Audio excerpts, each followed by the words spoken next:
ng may kababaang loob. Sa araw na ito, nakikiisa kami sa pagdadalamhati ng aming mga kababayan na lubos na naapektuhan ng bagyong Christine. We remember those who lost their lives due to these calamities. Higit 1.7 million na pamilya po ang apektado at 139 na buhay na ang nawala. We remember their families and loved ones who today experience grief and agony due to their loss. Hiling po namin ang inyong paglingap at kalakasan para sa mga nawalan ng mahal sa buhay, tahanan at kabuhayan. Panginoon, bigyan niyo po sila ng kapayapaan at tibay ng loob sa gitna ng kanilang pinagdadaanan. Nihiling din po namin ang inyong proteksyon at lakas para sa aming mga frontliners, rescue workers, volunteers at mga medical personnel na walang pagod na naglilingkod sa mga apektadong lugar. Palakasin niyo po sila at ilayo sa anumang kapahamakan habang patuloy silang tumutugon sa pangailangan ng aming mga kababayan. On this National Day of Mourning, we pray for the healing of our nation. May this solemn day serve as a reminder of the fragility of life and of the importance of unity. So allow us, representatives of the people of the Philippines, to deliver leadership in this crucial time. All we humbly ask for today is that you make each and every one of us at this session hall to become instruments of your mercy and compassion, that the desire to serve prevail in each of us. Guide us, Lord, to act with efficiency and generosity in our efforts to provide aid, comfort, and support to all those who have been impacted. Grant us wisdom in every decision we make. May each one of them reflect our sincere desire to serve, protect, and uplift our countrymen. We entrust to you our nation. We entrust to you our people. All this we pray in your holy name. Christ Jesus, amen. The Secretary General is directed to call the roll of members. Roll call of members. Honorable Representative Abalos, Abante, Abunda, Acharon, Asidre, Ako, Adyong, Advincula, Agaraw, Alba, Albano, Almario, Almonte, Alonte, Alvarez Jose, Alvarez Mercedes, Alvarez Pantaleon, Amante, Amatong, Anggara, Aquino, Aquino Magsaysay, Arbison, Arenas, Arrogancia, Asistio, Ataide, Omentado, Balindong, Barba, Barbers, Baronda, Bascug, Bautista, Bautista Lim, Bernos, Bilyones, Biron, Bolilia, Bondok, Bongalon, Bordado, Bosita, Briones, Rosas, Buhain, Bulot Begtang, Bustos, Cabredo, Cagas, Kahayon Uy, Calderon, Calixto, Campos, Kawagdan, Cardema, Cari, Castro Franz, Castro Jean, Celeste, Sendanya, Chan, Chato, Chua, Chungalaw, Ko Angelica Natasha, Ko Elizaldi, Ko Pilar, Ko Juanco Jaime Eduardo Mark, Ko Juanco Mark, Colada, Coliantes, Corvera, Cruz Ambrosio, Cruz Ricardo, Cuba, Quaresma, Dagoo, Dalipe, Dalo, Dayang Hirang, Daza, De Jesus, Divinesia, Defensor, Del Mar, De Los Santos, Dimaporo Muhammad Khalid, Dimaporo City Amina, Dionisio, Domingo, Duavi, Duhali, Duterte, D. Faustino Ino, D. Faustino Michael Carlos, D. Ian Paul, Ecleo, Emano, Enverga, Escudero, Espares, Espina, Estrella, Yudela, Fariñas, Fernandez, Ferrer Antonio, Ferrer Juliet Marie, Flores, Fortes, Frasco, Fresnedi, Fuentebella, Galeos, Garcia Albert, Garcia Dante, Garcia Jose Arturo, Garcia Maria Angela, Garcia Pablo Jan, Garcia Vincent, Gardiola, Garin, Gasataya, Gato, Goed Christopher, Gomar, Goles, Gomez, Gonzaga, Gonzales Aurelio, Gonzales Neptali, Gonzales Sandro, Goriseta, Guico, Gintu, Gulias, Gutierrez, Haresco, Hataman, Hernandez, Herrera, Oribata, Javier, Co Olga, Co Ricardo, Co Wilton, Konghun, Labad-Labad, Lakson, Lakson Noel, Lagman, Lagon Daphne, Lagon Sani, Lara, Lazatin, Lee, Legarda, Libanan, Lim Kay Chong, Loyola, Luistro, Lumayag, Makapagal Arroyo, Maceda, Madrona, Magsino, Malapitan, Mangawang, Manikis, Manuel, Marañon, Marcoleta,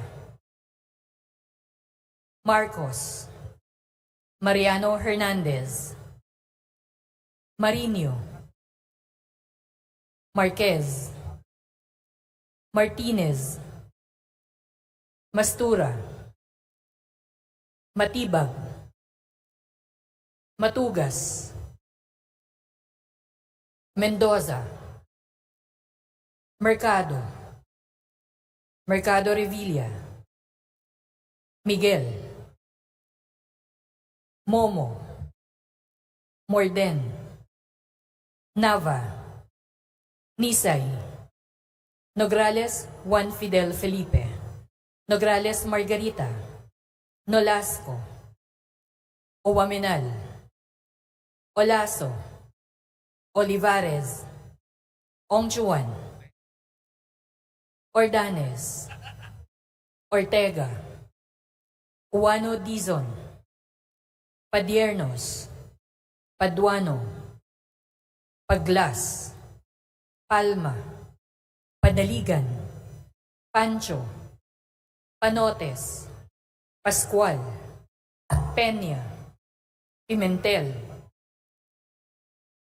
Plaza, Pleito, Primicia Sagabas, Pumaren, Puno, Kimbo, Rama, Regencia, Remulia, Revilla Brian, Revilla Ramon Jolo, Reyes, Rillo, Rivera, Robes, Rodriguez Eulogio, Rodriguez Rufus, Roman, Romero, Romualdez Ferdinand Martin, Romualdez Yeda Marie, Romualdo, Romulo, Roque, Sakdalan, Sagarbaria, Sakaluran, Salceda, Sali, Salimbangon, Salo, Santos, Saulug, Silverio, Singson Richel, Singson Ronald, Singson Mihan, Solon, Suwan, Suwansing Horacio, Suwansing Micaela Angela, Suarez, Talyado, Tamayo, Tambunting, Tan Joseph, Tan Keith Micah, Tan Reynolds Michael, Tan Samir, Tan Stephen James, Tan Tambut, Tan Chay, Tan Tuatco, Tariela, Teodoro, Teves, Tiangco, Tieng, Tolentino, Tulfo Erwin, Tulfo Jocelyn, Tulfo Ralph Wendell, Tupas, Tutor, T, Umali, Unabia, Ungab, Uy, Valeriano, Valmayor, Vargas, Vargas Alfonso, Velasco, Veloso Tuazon, Vergara, Verzosa, Villa, Villafuerte Luis Raymond, Villafuerte Miguel Luis, Villanueva, Villar, Villaraza Suarez, Villarica, Violago, Yamsuan, Yap Christiantel, Yap Christopherson, Yap Edvic, Yap Eric, U Divina Grace, U Giselle Victoria, Yulo, Zamora Amparo Maria, Zamora Maria Carmen, Zamora Isabel Maria, Zubiri.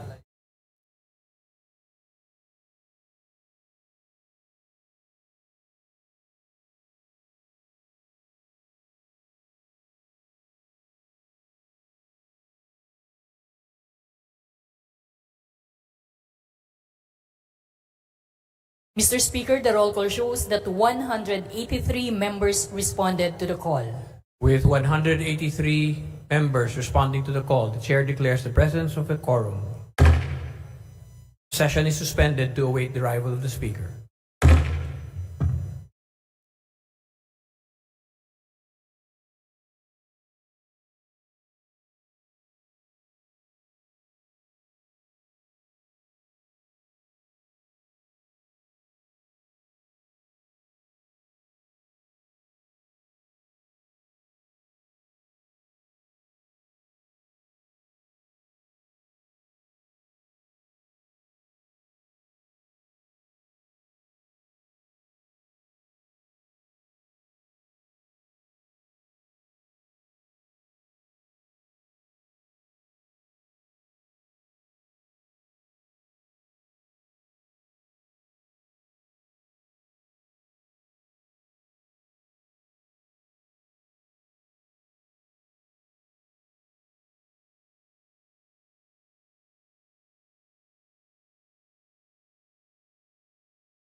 Session resumed. Majority Leader. Our esteemed colleagues, the Honorable Speaker, Ferdinand Martin G. Romualdez, will address the body.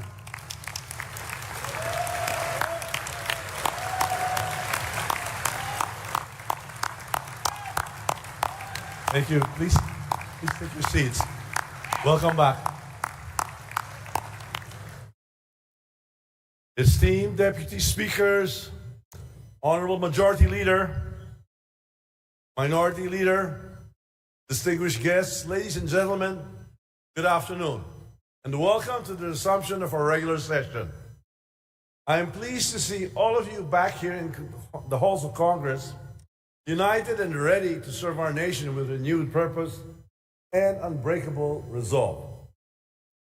First and foremost, in accordance with Proclamation number 728 issued by President Ferdinand R. Marcos Jr., declaring November 4th, 2024 as a day of national mourning, we come together as a nation to honor the more than 100 lives lost in the wake of severe Storm Christine. We mourn with their families, loved ones, and communities who bear the weight of this tragic loss. And we share in this moment of profound grief. Let us find the strength in our unity and offer comfort and support to those who have lost so much. May our heartfelt prayers and unwavering solidarity serve as a source of hope and healing in this time of immense sorrow. I extend my heartfelt gratitude and congratulations to each and every one of you in the face of Typhoon Christine, a calamity that swept through communities, destroyed homes, and disrupted lives. Many of you did not hesitate to set aside what should have been a period of rest. You mobilized, responded, and reached out to those in need, showing our countrymen what it truly means to serve. Our recent break, intended for restoration and recuperation, became a period of relentless work. Despite the demands and sacrifices it entailed, you showed unwavering dedication. You prioritized the welfare of our people, balancing legislative responsibilities with relief efforts that spanned our nation. I commend each of you for this selfless commitment to our mission and to the people we serve. You are a credit to this institution, and I am immensely proud to stand with you today.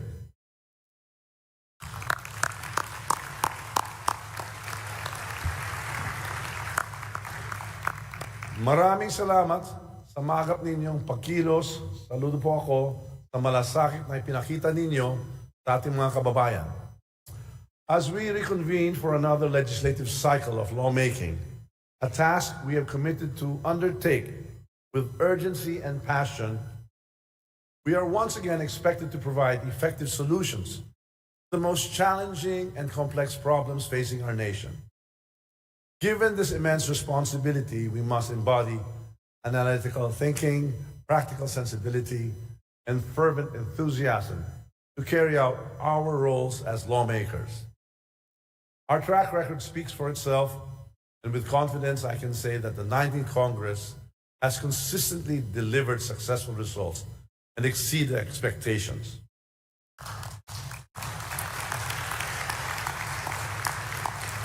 As we approach the end of this remarkable term, we have demonstrated to the nation that no goals are not achievable and no aspirations are unattainable as long as we work cohesively and stand united. While Congress was in recess, President Marcos Jr. signed several laws identified as top priority measures by the Legislative Executive Development Advisory Council, the LEDAC. With the passage of RA number 12022, or the Anti-Agriculture Economic Sabotage Act, we are taking significant steps to protect our farmers from unscrupulous traders who exploit agricultural smuggling, profiteering, and hoarding.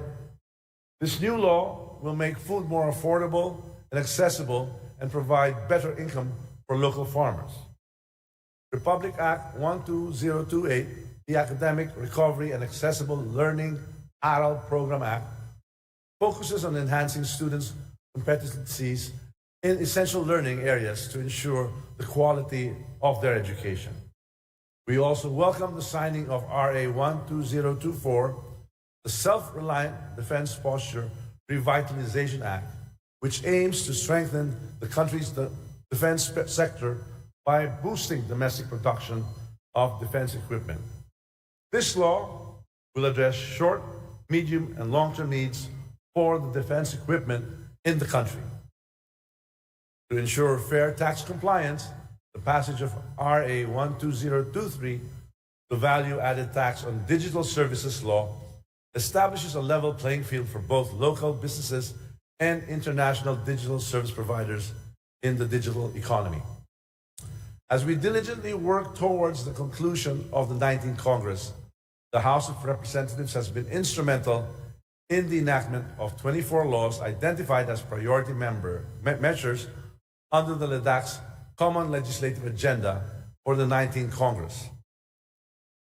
For the 28 House Representative priority measures targeted for passage by the end of the 19th Congress, only 2 remain pending with the committee amendments to the Agrarian Reform Law and the Foreign Investors Long-Term Lease Act. 26 measures have either been enacted into law or approved on third reading. As of October 31, 2024, 61 national laws and 62 local laws were enacted. 19 measures await the President's action, 5 conference committee reports were ratified, and 765 House bills, both national and local, were approved on third reading and are now pending Senate action.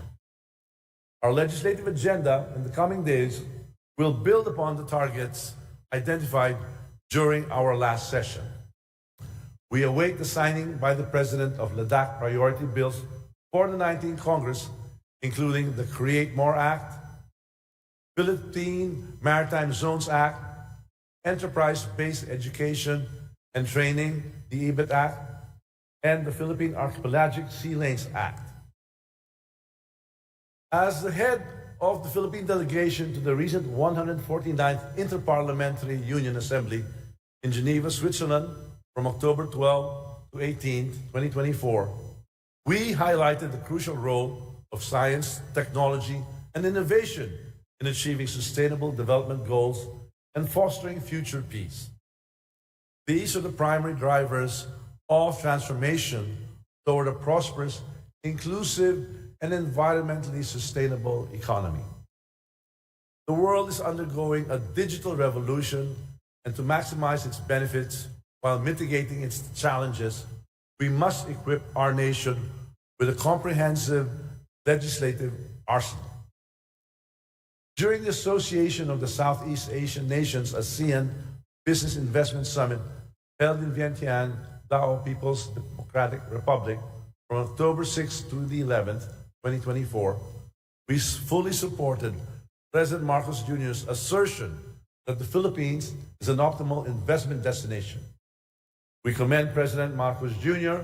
and his administration for their approach to reducing poverty and addressing food insecurity, leading to a notable reduction in self-rated hunger. The government reforms and programs are now yielding positive results. According to the August 28 to September 2, 2024 Tugon ng Masa survey published by Okta Research, self-rated poverty dropped by 5 percentage points, with an estimated 1.4 million Filipinos now considering themselves not poor. Self-rated hunger also declined from 16% to 11%, meaning approximately 1.4 million families no longer experience hunger.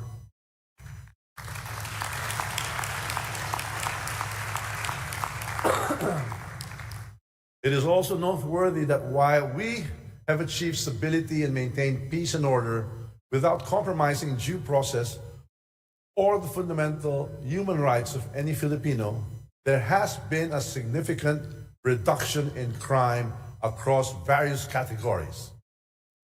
According to the Philippine National Police, from July 2022 to July 2024, there was a 61.87% decline in index crimes compared to the same period from 2016 to 2018, with 83,059 incidents recorded against 217,830 in the earlier period. The PNP also seized illegal drugs worth 35.6 billion pesos and arrested 122,309 individuals involved in drug-related offenses. Sustaining our economic recovery requires collaboration between the private sector, government, and academia. We must ensure that the Marcos administration's vision of a more equitable and prosperous Philippines becomes a reality. Through consistent efforts, we can further reduce poverty and provide more opportunities for our people to thrive. On the last day of our session in September, the House adopted House Resolution 2036, allowing 5 committees to conduct a joint inquiry and propose legislation to counteract massive smuggling and price manipulation of essential goods. This Quinta Committee, comprising the committees of Ways and Means, Trade and Industry, Agriculture and Food, Social Services, the Special Committee on Food Security, aims to mitigate hunger and ensure food security.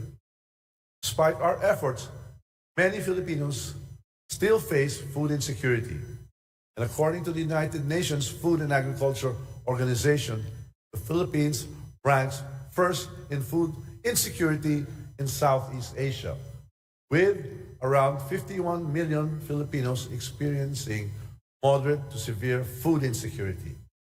This highlights the urgent need for comprehensive action.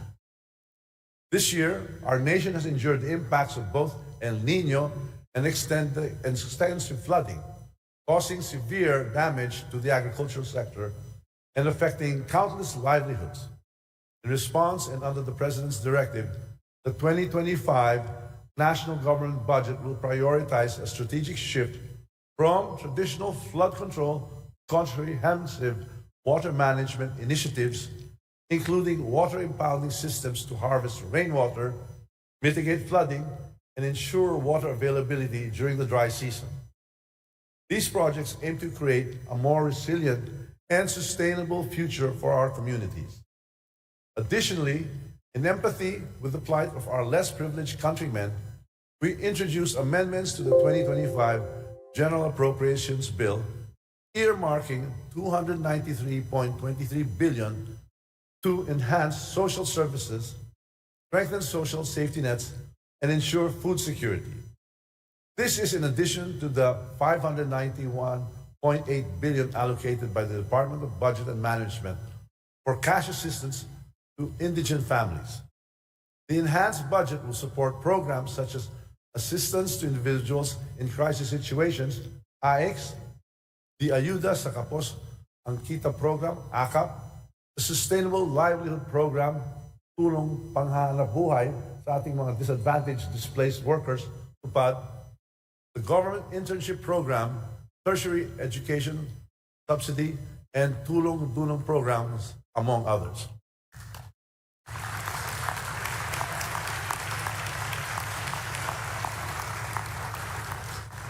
To address the continuing issue of safe and accessible shelters during calamities, the House of Representatives filed and deliberated on House Bill number 7354.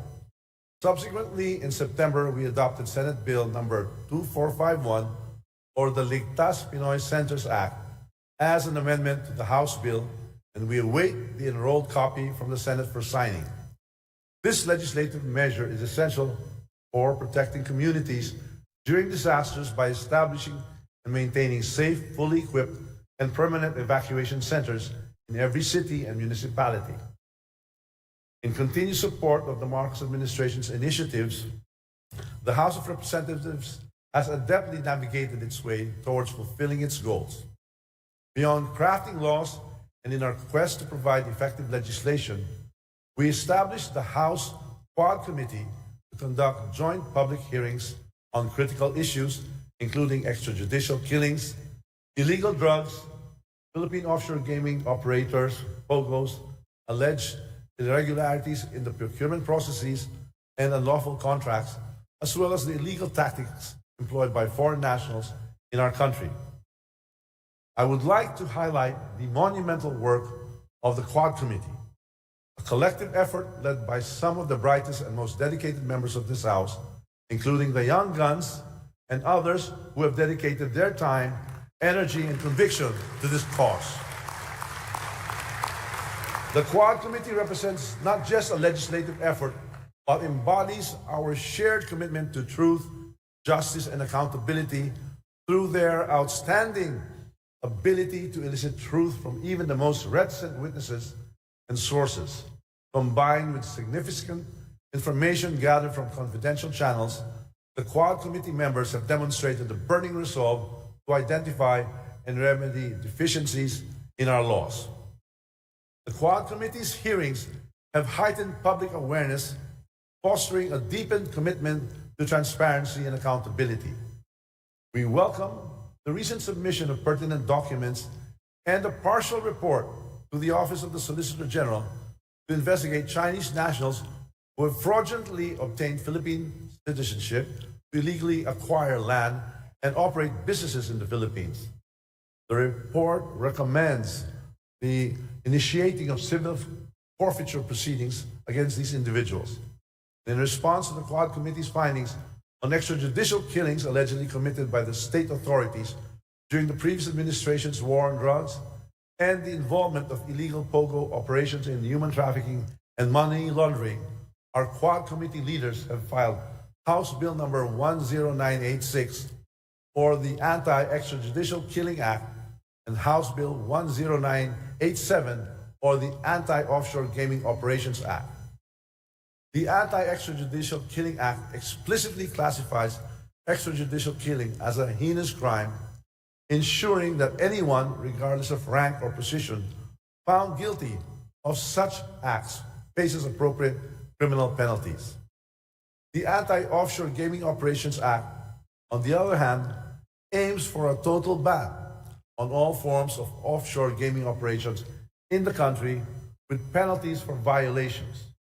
These legislative measures address long-standing issues that have been condoned or even encouraged by certain individuals, and they will lead to legal actions against those involved. But let us not be naive to the reality we face. Those who seek to hide the truth will always resist, and our efforts are not immune to attack. The Quad Committee and our young guns have become the target of those who prefer the shadows over the light. They attempt to undermine our work, casting aspersions and spreading false narratives to discredit our pursuit of accountability. Yet, as we stand here today, we reaffirm our commitment to this duty. We are here to do the work without fear or favor, on a mission to uncover the truth.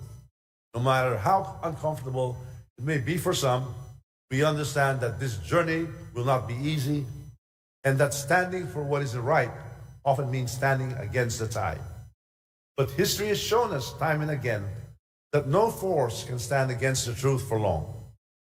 Evil may cloak itself in power, influence, and wealth, but in the end, it is goodness that triumphs. Truth, though sometimes slow to reveal itself, will always, without fail, prevail.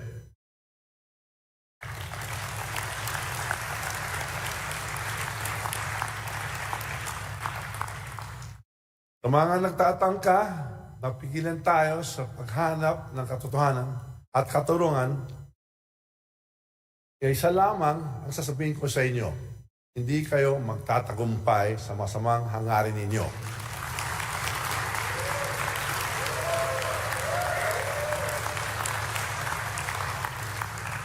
In this house of the people, we are on the right side of history. And make no mistake, no matter the challenges, no matter the opposition, we will stand our ground. We will not yield to intimidation or pressure. We will not be swayed by the attacks hurled against us. Instead, we will press on with even greater resolve, knowing that people are behind us, that history will remember our courage, and that our efforts are guided by the principles of justice and integrity.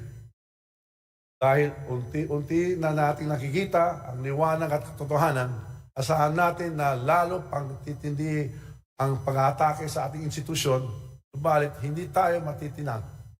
Hindi tayo papayag na muling bumalik ang panahon ng kadiliman at kasamaan.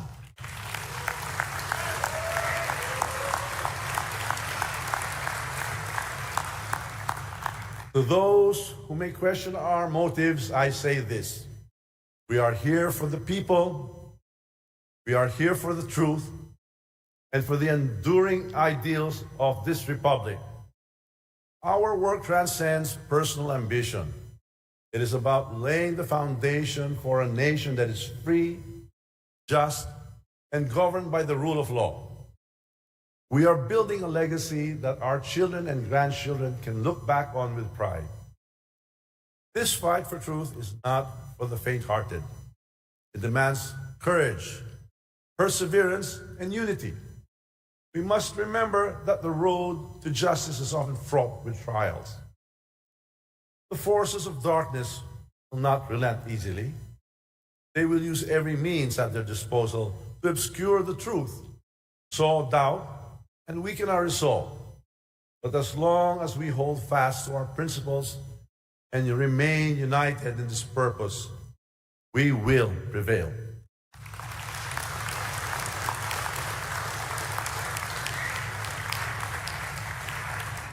As we resume our session, let us move forward with the spirit of resilience and dedication that has defined this House, especially during our recent response to the typhoon. Let us advance with a sense of duty, a commitment to service and dedication. The people who have entrusted us with their hopes and aspirations. Today, as we stand on the right side of history, not just as witnesses, but as architects of change, the people are watching. History is watching. Let us not falter, for we hold the power to shape the destiny of our nation. Ladies and gentlemen of this chamber, we recognize that the House of Representatives cannot address every national issue alone. The Filipino people understand this as well. Nonetheless, as your humble steward, I urge each of you to make the most of our limited time before the 19th Congress adjourns and pass the most critical and urgent legislation. We were given this opportunity to serve the people with purpose, to uphold the principles of democracy, promote sustainable development, and as I emphasized in my closing statement last September, to build a Philippines where every citizen can live with dignity, opportunity, and hope. Esteemed colleagues, I call on you to cherish these remaining months of the 19th Congress, and together, let us bring it to a triumphant close. Tamang salamat, and may we move forward with courage, dignity, and unwavering faith in the triumph of truth above all. Mabuhay ang Pilipinas at mabuhay po tayong lahat.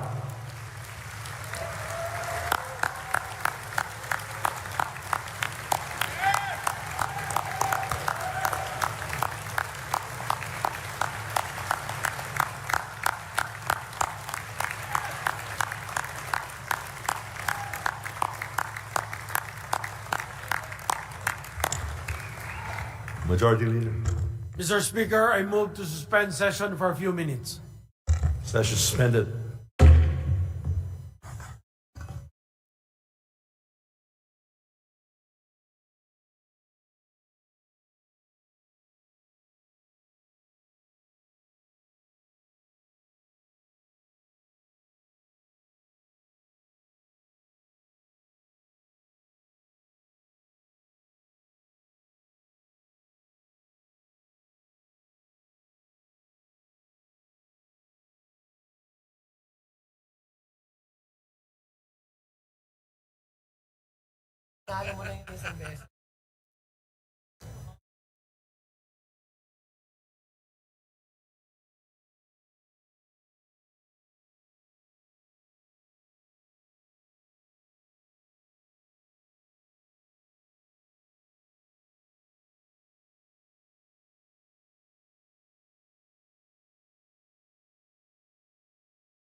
Session resumes.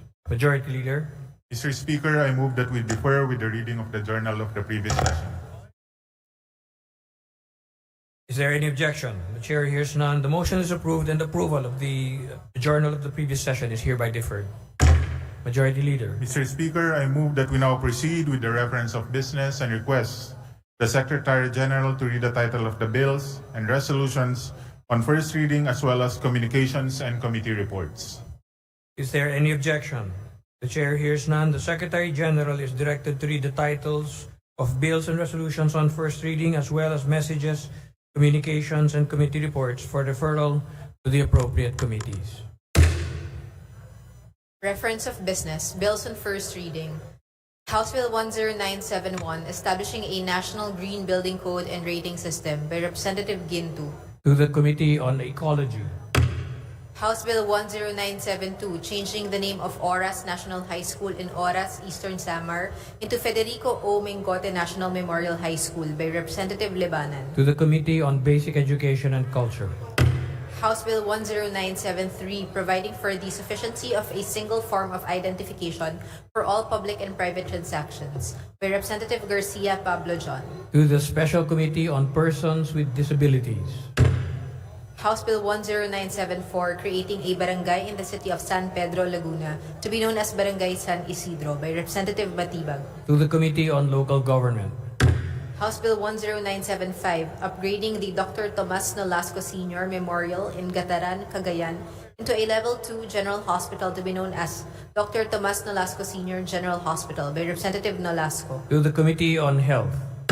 House Bill 10976, mandating the availability of anti-venom vaccines in all hospitals by Representative Cari. To the Committee on Health. House Bill 10977, providing for sustainable value chain financing for smallholder agricultural production by Representative Garcia Pablo John. To the Committee on Agriculture and Food. House Bill 10978, expanding the purpose and application of the Special Education Fund by Representative Angara. To the Committee on Local Government. House Bill 10979, providing for an automatic adjustment mechanism in the teaching allowance granted to public school teachers, amending Section 4 of Kabalikat sa Pagtuturo Act, by Representative Gintu. To the Committee on Basic Education and Culture.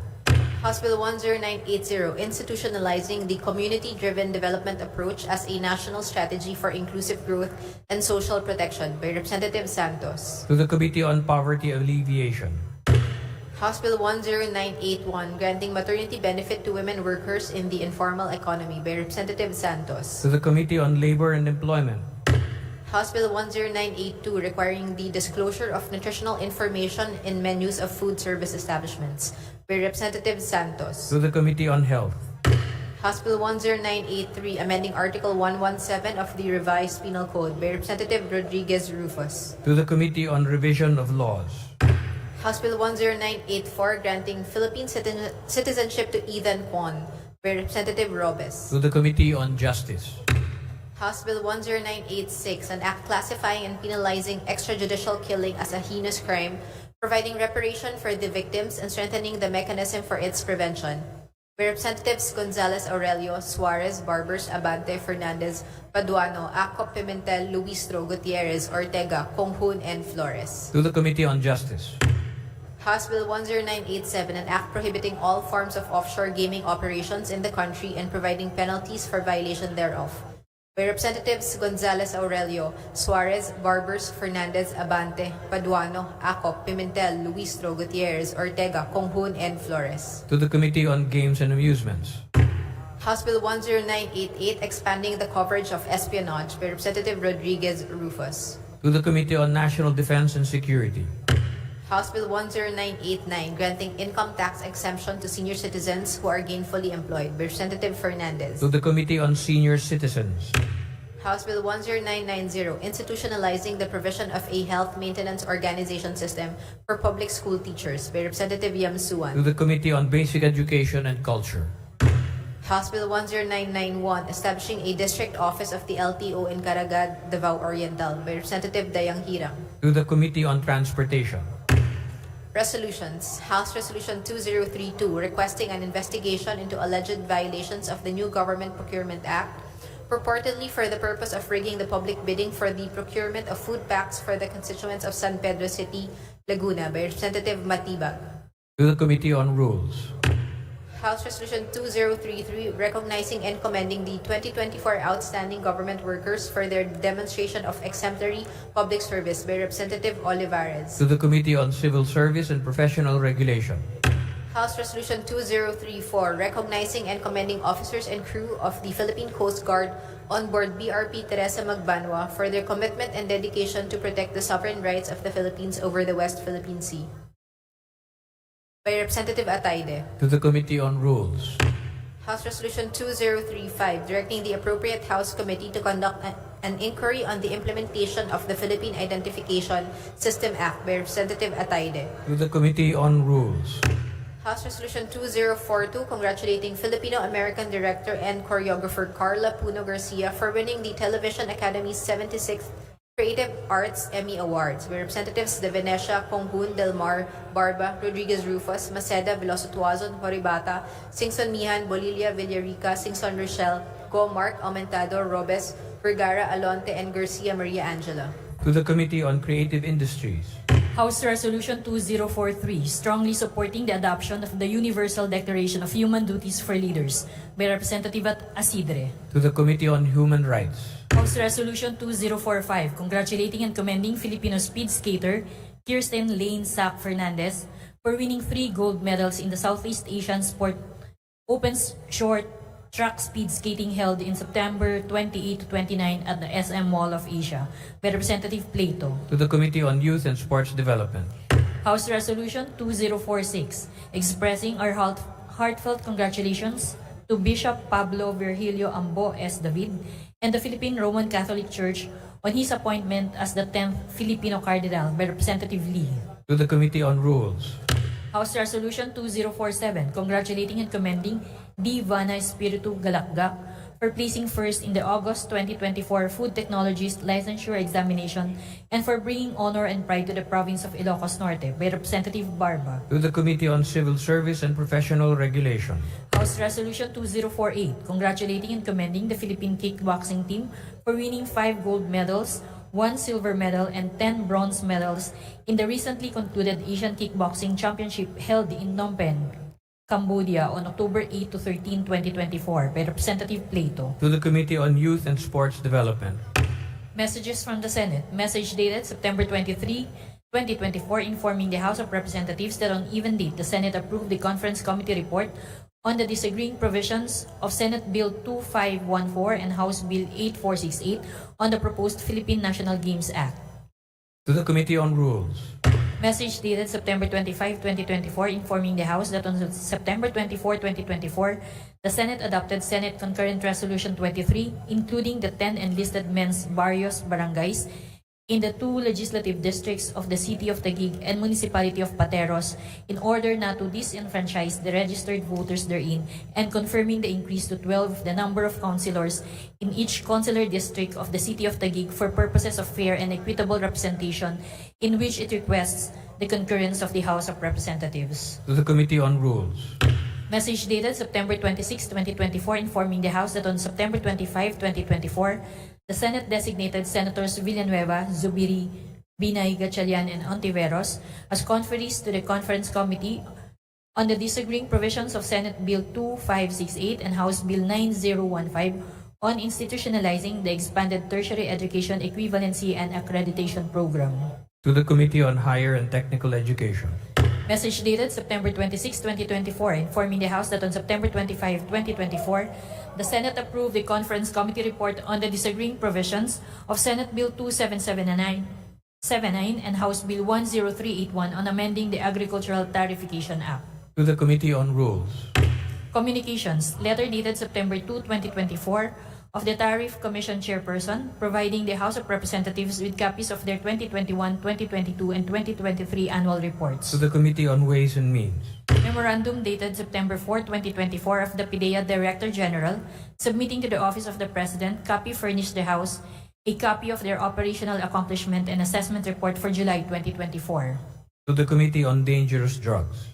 Letters dated September 4, 2024 of the COA Audit Team Leaders, Teams R9-03 and R9-02, Regional Office 9, transmitting to the House copies of their annual audit reports on the Pagadian Water District and Siocon Water District for the year ending December 31st, 2023. To the Committee on Public Accounts.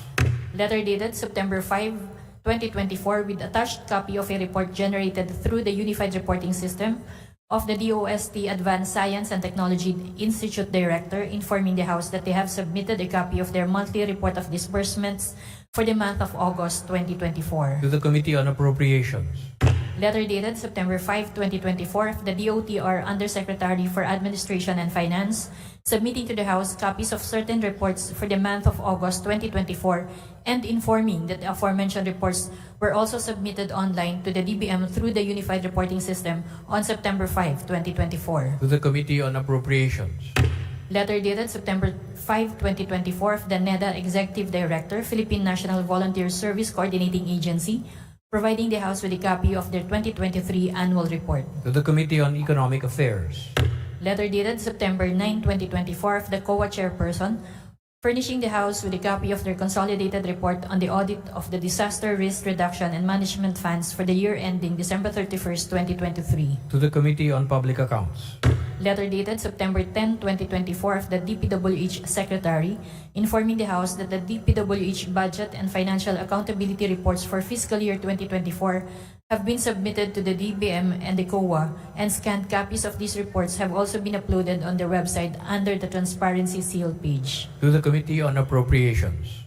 Letter dated September 11, 2024 of the DTI Small Business Corporation, President and CEO, furnishing the House with a copy of their agency action plan and status of implementation on the audit observations and recommendations for calendar year 2023 and prior years. To the Committee on Public Accounts. Letter dated September 12, 2024 of the BSP officer in charge, submitting to the House a copy of their report on economic and financial developments in the Philippines for the second quarter of 2024. To the Committee on Banks and Financial Intermediaries. Letters dated September 19 and 23, 2024 of the Bank Officer 6, BSP Office of the General Counsel and Legal Services transmitting to the House duly certified copies of certain BSP issuances. To the Committee on Banks and Financial Intermediaries. Letters dated September 24 and 27 and October 2 and 8, 2024 of the Executive Secretary, Office of the President, transmitting 2 original copies of each of the following Republic Acts which were signed by the President. Republic Act Number 12021, providing for the Magna Carta of Filipino Seafarers. Republic Act Number 12022, Anti-Agricultural Economic Sabotage Act. Republic Act Number 12023, imposing VAT on digital transactions in the Philippines. And Republic Act Number 12024, Self-Reliant Defense Posture Revitalization Act. To the Archives. Reports dated September 25, 30, October 8, and October 9 of the Secretary General of the House of Representatives on enrolled copies of several House bills which were transmitted on certain dates to the Office of the President for His Excellency's consideration and signature pursuant to Section 18H, Rule 6 of the Rules of the House. Report dated October 8, 2024 of the Secretary General of the House of Representatives on enrolled copies of the consolidated versions of Senate Bill Number 2587 and House Bill Numbers 7400 and 6523 on the proposed Enterprise-Based Education and Training Framework Act, and of Senate Bill 2665 and House Bill 9034, the proposed Philippine Archipelagic Sea Lanes Act, which were returned to the Senate on October 7, 2024, and to be transmitted to the Office of the President for His Excellency's consideration and signature pursuant to Section 18H, Rule 6 of the Rules of the House. Report dated October 9, 2024 of the House of Representatives Secretary General on enrolled copies of the consolidated version of Senate Bill 2762 and House Bill 9794, Create More, which were returned to the Senate on October 8, 2024, and to be transmitted to the Office of the President for His Excellency's consideration and signature pursuant to Section 18H, Rule 6 of the Rules of the House. Committee Reports. Committee Report Numbers 1236, 1237, 1238, 1239, 1240, and 1241 submitted by the Special Committee on Creative Industries on House Resolution Numbers 2037, 2038, 2039, 2040, 2041, and 2044 respectively. Committee Report 1242 submitted by the Committees on Senior Citizens and Ways and Means on House Bill Number 10985. The aforementioned committee reports are all referred to the Committee on Rules.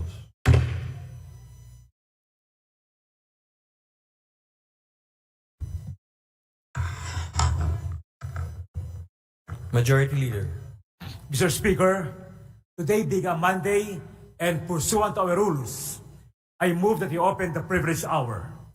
Is there any objection? The Chair hears none. The Chair declares a privilege hour. Majority Leader. Mr. Speaker, I move that we recognize the Honorable Gabriel H. Bordado Jr. of the 3rd District of Camarines Sur to avail of the privilege hour. The gentleman from the 3rd District of Camarines Sur, the Honorable Gabriel H. Bordado Jr., is recognized to avail of the privilege hour. Thank you, Mr. Speaker.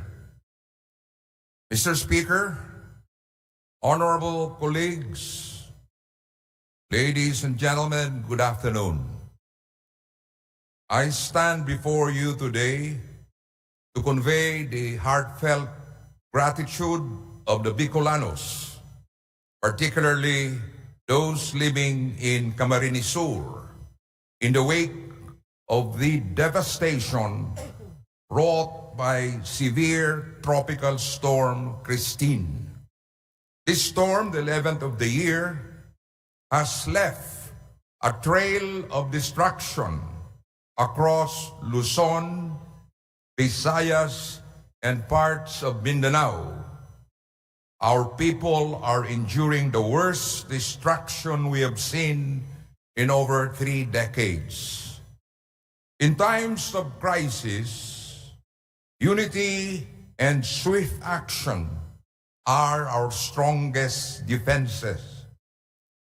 And I would like to express my deepest appreciation to President Ferdinand Marcos Jr.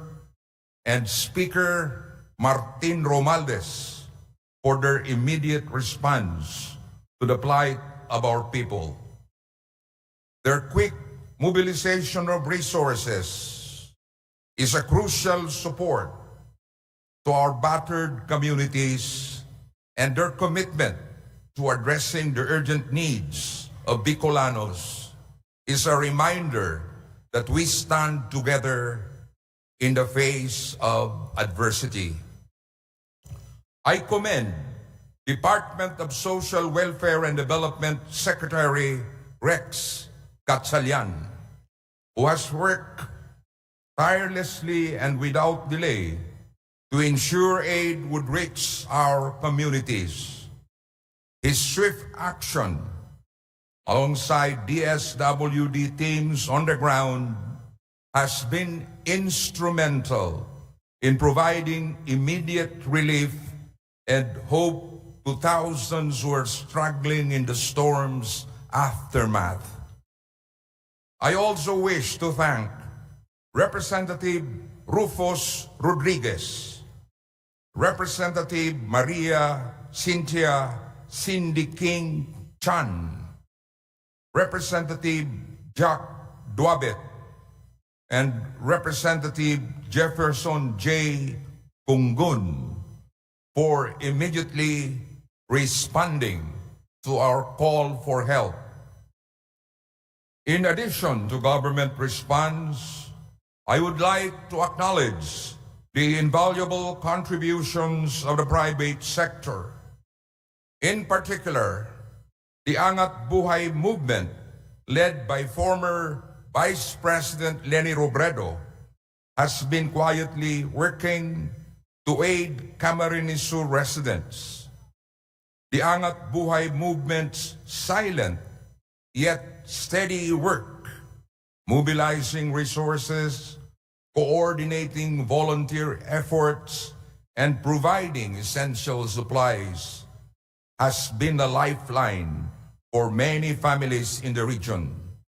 Their assistance reflects a deep commitment to community service and shows how collective action, rooted in compassion, can make a difference even in the direst of times. Despite these commendable efforts, the scale of destruction is overwhelming. As of October 30, the death toll has reached 145 nationwide, with 115 injured and 37 missing. I therefore thank President Marcos for declaring today, November 4, 2024, as a day of mourning for severe Tropical Storm Christine victims. In Bicol, our agricultural sector has been particularly hard hit, sustaining over 2 billion pesos in losses. Camarines Sur alone accounts for 1.1 billion pesos of this loss, a heavy blow to our farmers and fisherfolk who depend on their harvest for survival. The storm has also left over 5,000 classrooms damaged, disrupting the education of countless students. Major infrastructure, including ports and critical roadways, has been destroyed or rendered impassable, severely hampering relief efforts and daily life. In the light of this devastation, I appeal to my esteemed colleagues here in Congress to take decisive action to help Bicol rise once again. We must work together to mobilize additional resources, allocate emergency funds, and initiate long-term recovery programs. This support is essential for rebuilding infrastructure, restoring livelihoods, and ensuring that the affected families and communities can heal and rebuild. Thank you, Mr. Speaker, and thank you, esteemed colleagues, for standing with us in this time of calamity. May our collective efforts serve as a beacon of hope and solidarity for the people of Bicol and for all Filipinos who rise with courage in the face of hardship. Majority Floor Leader. Mr. Speaker, I move that we refer the speech of the Honorable Bordado to the Committee on Rules for proper action. Is there any objection? The chair hears none. The privileged speech of the Honorable Bordado is referred to the Committee on Rules. Majority Floor Leader. Mr. Speaker, I move that we recognize the Honorable Lordan G. Suwan of the 1st District of Cagayan de Oro City to avail of the privilege hour. The gentleman from the 1st District of Cagayan de Oro City, the Honorable Lordan Suwan, is recognized to avail of the privilege hour.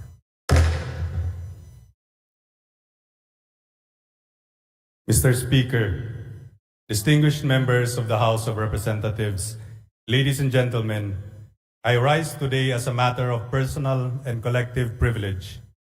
The right of suffrage is one of the pillars of our democratic and republican state. It is the exercise of the people's sovereign will to govern and be governed by their chosen representatives. We vigilantly guard this process of exercising and determining the sovereign will of the people because the Constitution states that sovereignty resides in the people and all government authority emanates from them.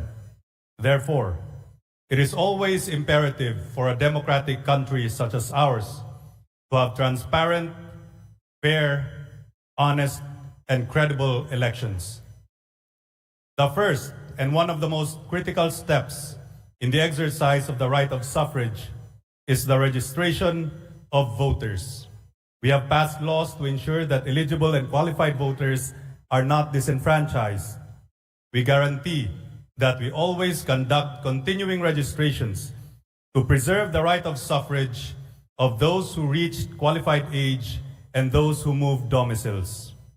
We implemented the biometric system to create a clean and updated voter list. We even made it convenient for our people to register through our Register Anywhere program. We bring registration centers to malls, schools, and other public venues. This is to make sure that our citizens not otherwise disqualified by law can exercise their right of suffrage. Yet evil does not sleep. The old and evil way rides with a change of times. Mr. Speaker, my fellow representatives, it has been reported that an anomalous influx of new voters is being detected in several barangays, municipalities, cities, and provinces throughout the country. No less than the Commission on Elections revealed the highly irregular surge of new voters in areas such as Batangas, Makati, Nueva Ecija, and Cagayan de Oro, to name a few. A 5% increase in new voters is normal, but a 10% or 20% increase is a red flag. It is even scandalous to see a 40% increase in the voting population, and there was a report of a 54% increase in voter registration in just one barangay. These increases defy normal statistical patterns. In the words of our COMELEC Chairman Garcia, is there a gold rush going on in these areas? Normally,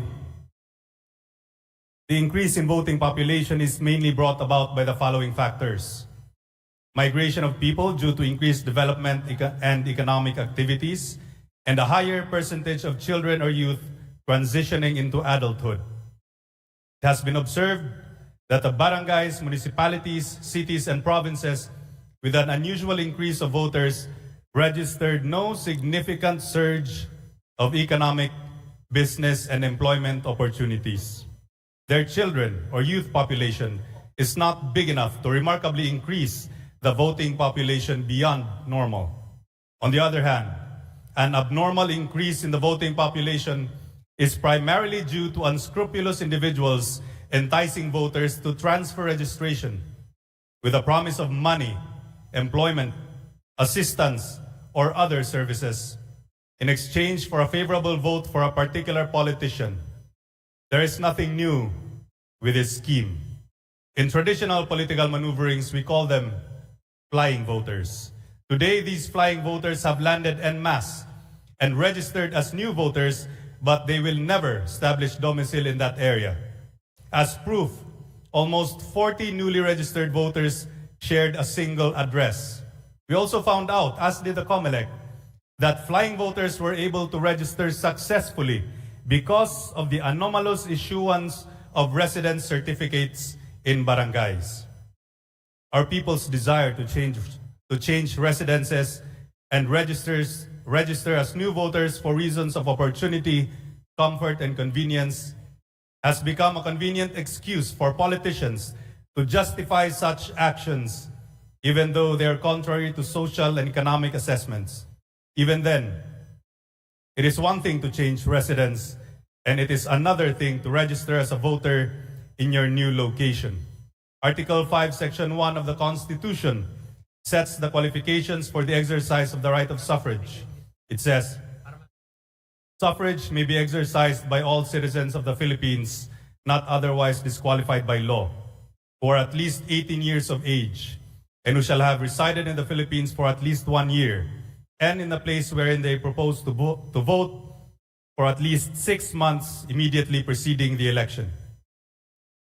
No literacy, property, or other substantive requirement shall be imposed on the exercise of suffrage. The pretext of transferring residence for personal desire has become a cover for unscrupulous individuals and politicians seeking political advantage. This illegal practice must be condemned and stopped. It undermines the integrity of our electoral system. It deprives Filipinos of a legitimate representative and leader. It destroys the foundation of our republic. It subverts our democratic system by denying our people their true sovereign will. Mr. Speaker, I humbly urge this august chamber to conduct an investigation in aid of legislation on the anomalous increase of new voters in some barangays, municipalities, cities, and provinces. This investigation will uncover the scheme of transferring new voters to areas for political gain and expose individuals who orchestrated such illegal acts. Importantly, Mr. Speaker, it will help us identify the flaws in our existing election laws and allow us to craft new ones to protect the exercise of our people's sovereign will. I leave you with a quote from the ruling of the Supreme Court in People versus San Juan. It states that for the sovereign will of the citizen to remain undefiled at the starting level of its expression and application, every assumption must be indulged in and every guarantee adopted to assure the unmolested exercise of the citizen's free choice, or to impede, without authority valid in law, the free and orderly exercise of the right of suffrage is to inflict the ultimate indignity on the democratic process. Thank you.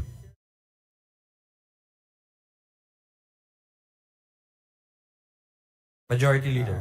Mr. Speaker, I move that we refer the speech of the Honorable Suwan to the Committee on Rules for its appropriate action. Is there any objection? The chair hears none. The privileged speech of the Honorable Lord Suwan is referred to the Committee on Rules. Majority Leader. Mr. Speaker, I now move that we recognize the Honorable Representative Edgar M. Chato of the 1st District of Bohol to avail of the privilege hour. The gentleman from the 1st District of Bohol, the Honorable Edgar M. Chato, is recognized to avail of the privilege hour. Thank you very much, Mr. Speaker. Our dear colleagues, 128 years ago, on this day, the 4th of November, the tranquil province of Bohol was graced by the birth of a person whose life has inspired many Filipinos. whose leadership has given tribute to Dagohoy's memory and whose legacy has forever placed Bohol in the books of our country's political history. Mr. Speaker, my dear colleagues, I stand before you today proud and at the same time humbled to share the same heritage with the Philippines' 8th President and Bohol's most illustrious son, President Carlos P. Garcia, born on November 4, 1896, in the municipality of Talibon. Each year, Boholanos celebrate the birth of this man by virtue of Republic Act 7448 as a special non-working holiday. November 4 is both a day of celebration and a day of reflection. Indeed, the life and legacy of President Garcia befits the honors given to him each year along the initiatives that inspire the new generation to live by his ideals and examples. Specifically for today, there were two prominent events that marked this year's celebration. Both happened early this morning. First, the National Museum of the Philippines made its historic opening of the President Carlos P. Garcia Gallery in its museum in Bohol. And second, the provincial government unveiled the marker of the newly renamed President Carlos P. Garcia Circumferential Road. As a precursor of these events, Mr. Speaker, my dear colleagues, last June 15, 2024, the Garcia family turned over donated memorabilia of President Garcia to the National Museum in a ceremony held at the Spoliarium Hall of the National Museum of Fine Arts in the city of Manila. This was done by Jose Carlos Campos Garcia Campos, Carla Garcia Campos, and Dr. Isabel Zoe Campos Bustos. They are the grandchildren of the late President Garcia and wife Leonila, and children of Linda Garcia and former Department of National Defense Undersecretary Fernando Nanding Campos. This representation was honored to have been invited as guest speaker during the momentous turnover ceremony of these families' heirloom in the country. In the said event, the Garcia family signed a deed of donation to the National Library of the Philippines for the safekeeping of presidential papers, written reports, poetry, speeches, press releases, financial and legal documents, and photographs of President Carlos P. Garcia. As a gesture of gratitude, this representation in turn handed over to the Garcia family a copy of Republic Act 11987, the law renaming the Bohol Island Circumferential Road to President Carlos P. Garcia Circumferential Road. Mr. Speaker, my dear colleagues, I am honored to have principally authored this legislative measure, which was signed by His Excellency President Ferdinand Bongbong R. Marcos on March 21, 2024. In a separate letter signed by Jose Carlos Campos, addressed to then Senate President Juan Miguel Zubiri and Speaker Ferdinand Martin G. Romualdez, the Garcia family said, "We are happy and honored that the road encircling the whole island of Bohol, home of the late President, and our great-grandfather, is named after him. It is like him eternally embracing his beloved Bohol, which he loves so much." Allow me, Mr. Speaker, my dear colleagues, to take this moment to thank this august chamber for the passage of this simple yet nostalgic bill, as well as His Excellency the President for his approval of the same. Campos recalls of his grandfather's great love of Bohol, the place that gave him birth, life, and call home. He said, "While to some it may only be a road, but to us, his family, it is more than a fitting tribute to and lasting legacy of the Republic's 8th President to his home province. To us, it is a personal remembrance and a perpetuation of the memories of a father and a grandfather." With today's unveiling of the monumental marker of the newly renamed President Carlos P. Garcia Circumferential Road in Bohol, we have also requested the Department of Public Works and Highways to put appropriate street markers along this long road as well as in all other road sections in various parts of the country named in his honor. As to other initiatives, Bohol continues to preserve President Garcia's advocacy through the CPG Scholarship Program, which began in 1996 through Provincial Ordinance Number 8 Series of 1996, which I authored as then Vice Governor of the province. In the same year, Republic Act 8224 was signed into law. This renamed the circumferential route number 5 or C5 in Metro Manila as the President Carlos P. Garcia Avenue to immortalize his memory as Congressman, Senator, Foreign Affairs Secretary, Vice President, and President. The Garcia Monument in Taguig was then inaugurated with the Bohol Association of Metro Manila Incorporated in collaboration with the Metro Manila Development Authority. We also have the CPJ Foundation, of which I served as president. As governor from 2010 to 2019, the provincial government opened Cafe Caloy under the Provincial Economic Enterprise Management Office and maintained the CPG Ancestral Home, earlier called Bohol Museum, with some memorabilia of CPG kept and well preserved. Mr. Speaker, my dear colleagues, each year we celebrate President CPG Day with numerous activities that pay tribute to his life work in hope of guiding young generations, inspired love for country and for Bohol and the Filipinos to work together towards a more prosperous and bright future. As a representative of the Boholanos, my prayer is that this day may be a celebration not only for the whole province, but in the whole country as well, as we remember the President whose platform of government centered on the Filipino First policy. With the Philippines just recovering after the effects of World War II, President Garcia emphasized the following in his inaugural address in 1957 when he said, "The country now has the natural resources, the means, and the modern know-how to do it. We only lack the will to do it. Let us summon then from the spiritual reservoir of the nation and collectively will determine to make our country self-sufficient in foodstuffs, shelter, and clothing. Our freedom must be nourished from the wealth of our own soil and by the labor of our own manhood. This is the key policy of this administration in the field of economics. To this, I give my heart and hand."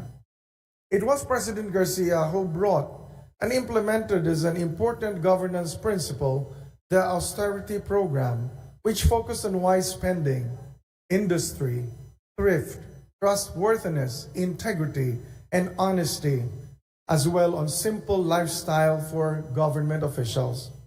May this day also celebrate Filipino arts and culture, as President Garcia held the titles the Bard from Bohol and the Prince of Visayan Poetry for his eloquence and passion for the art, the Visayan poetry, or Balak. He initiated the Republic's Cultural Awards for exemplary Filipino artists, scientists, historians, and writers, and aimed at cultural revival, shaking off the influences of colonization and revival of the Filipino culture. Finally, Mr. Speaker, my dear colleagues, I end with the wisdom of President Carlos P. Garcia, which gave very, very significant impact for the present as well as the future leaderships and encourage as well for the whole country. And I quote, "Together, we will meet our common problems and difficulties with a singleness of purpose. Together, we will overcome them." End of quote.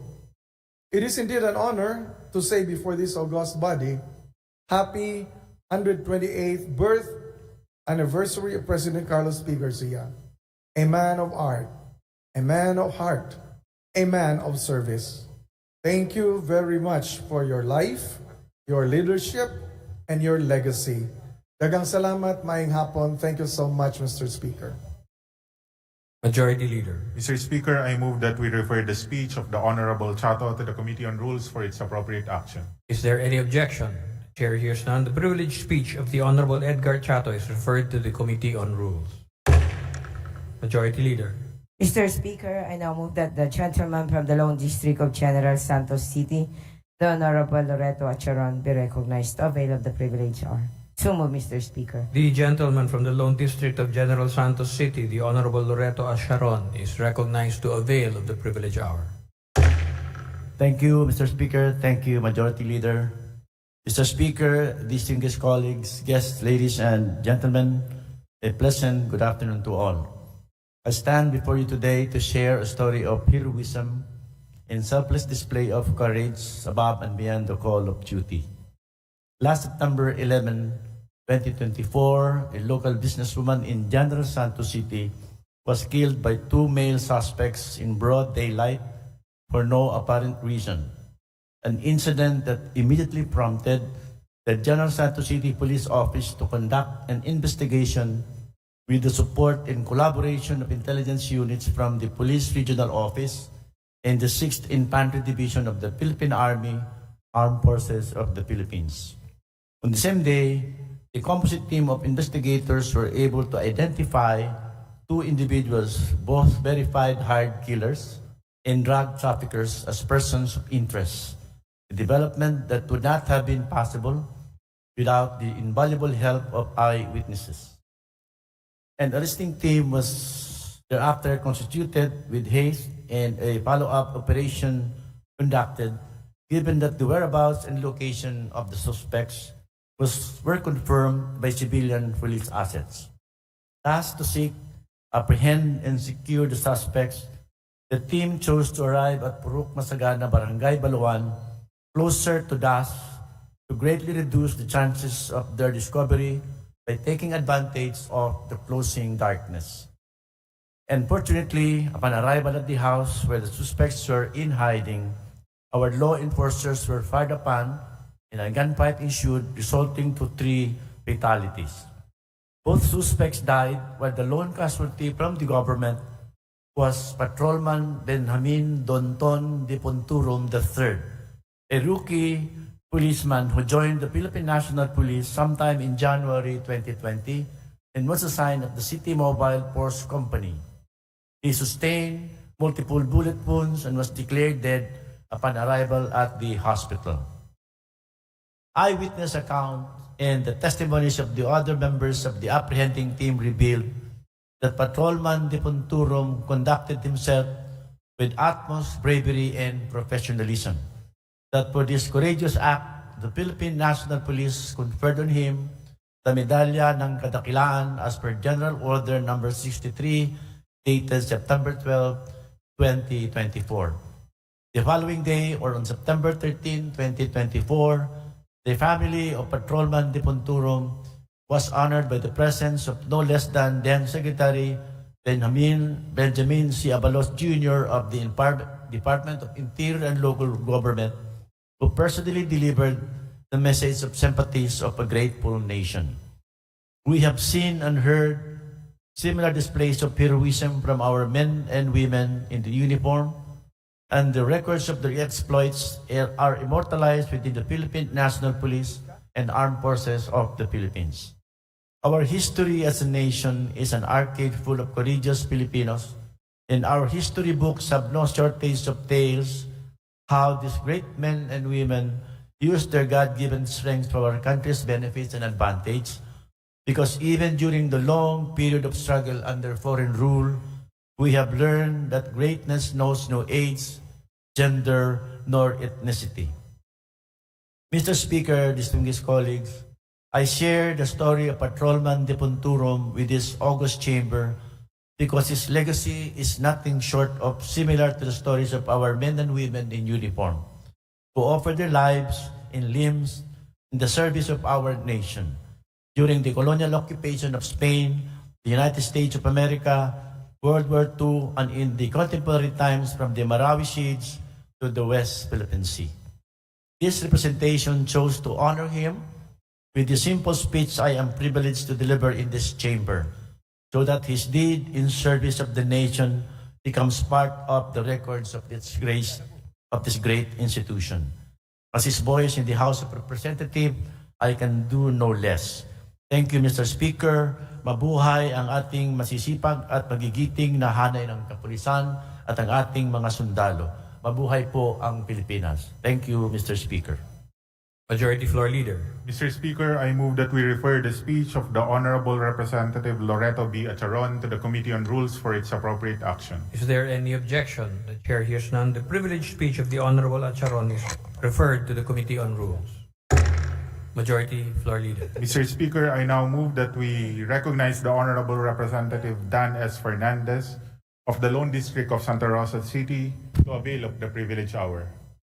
The distinguished gentleman from the Lone District of Santa Rosa City, Province of Laguna, the Honorable Dan Fernandez, is recognized to avail of the privilege hour. Thank you, Mr. Speaker. Thank you, my dear colleagues. I rise on a matter of personal and collective privilege. Noong nakaraan pong mga araw, akin po nabasa sa pahayagan yung posibleng pagbabalik ng Meralco ng 16 billion refund sa ating mga consumers. Laking tuwa ang aking naramdaman nang makita ko ang title ng balita dahil aking inaakala na ito ay bahagi ng ating pinaglalaban na mahigit 100 bilyong refund na dapat ibalik ng Meralco sa mga consumers. Subalit laking gulat ko, Mr. Speaker, mga kasama dito sa Kamara at sa ating mga kababayan, dahil nung binasa ko na ang laman ng balita, ay ito pala ay hindi bahagi ng ating pinaglalaban na refund sa mga consumers, kundi bahagi ng isang anticipated lapse period para sa 5th regulatory period for the year 2022 to 2026.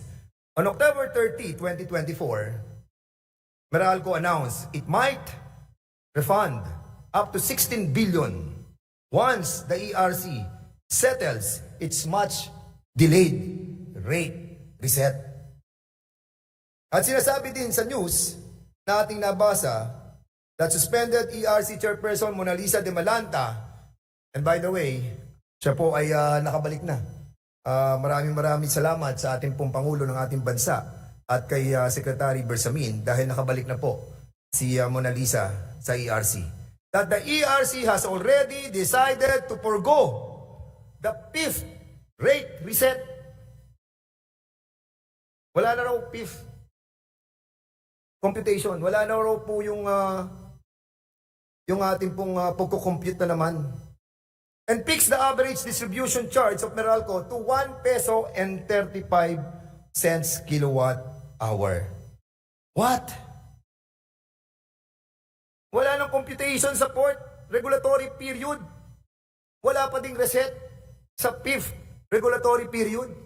Kung natatandaan nyo, Mr. Speaker, noong 2019, dito po sa mismong plenary natin, inimbitahan natin ang mga ERC commissioners, si Chairwoman Agnes Di Banadera, nangako sila na i-compute yung pong 4th regulatory period.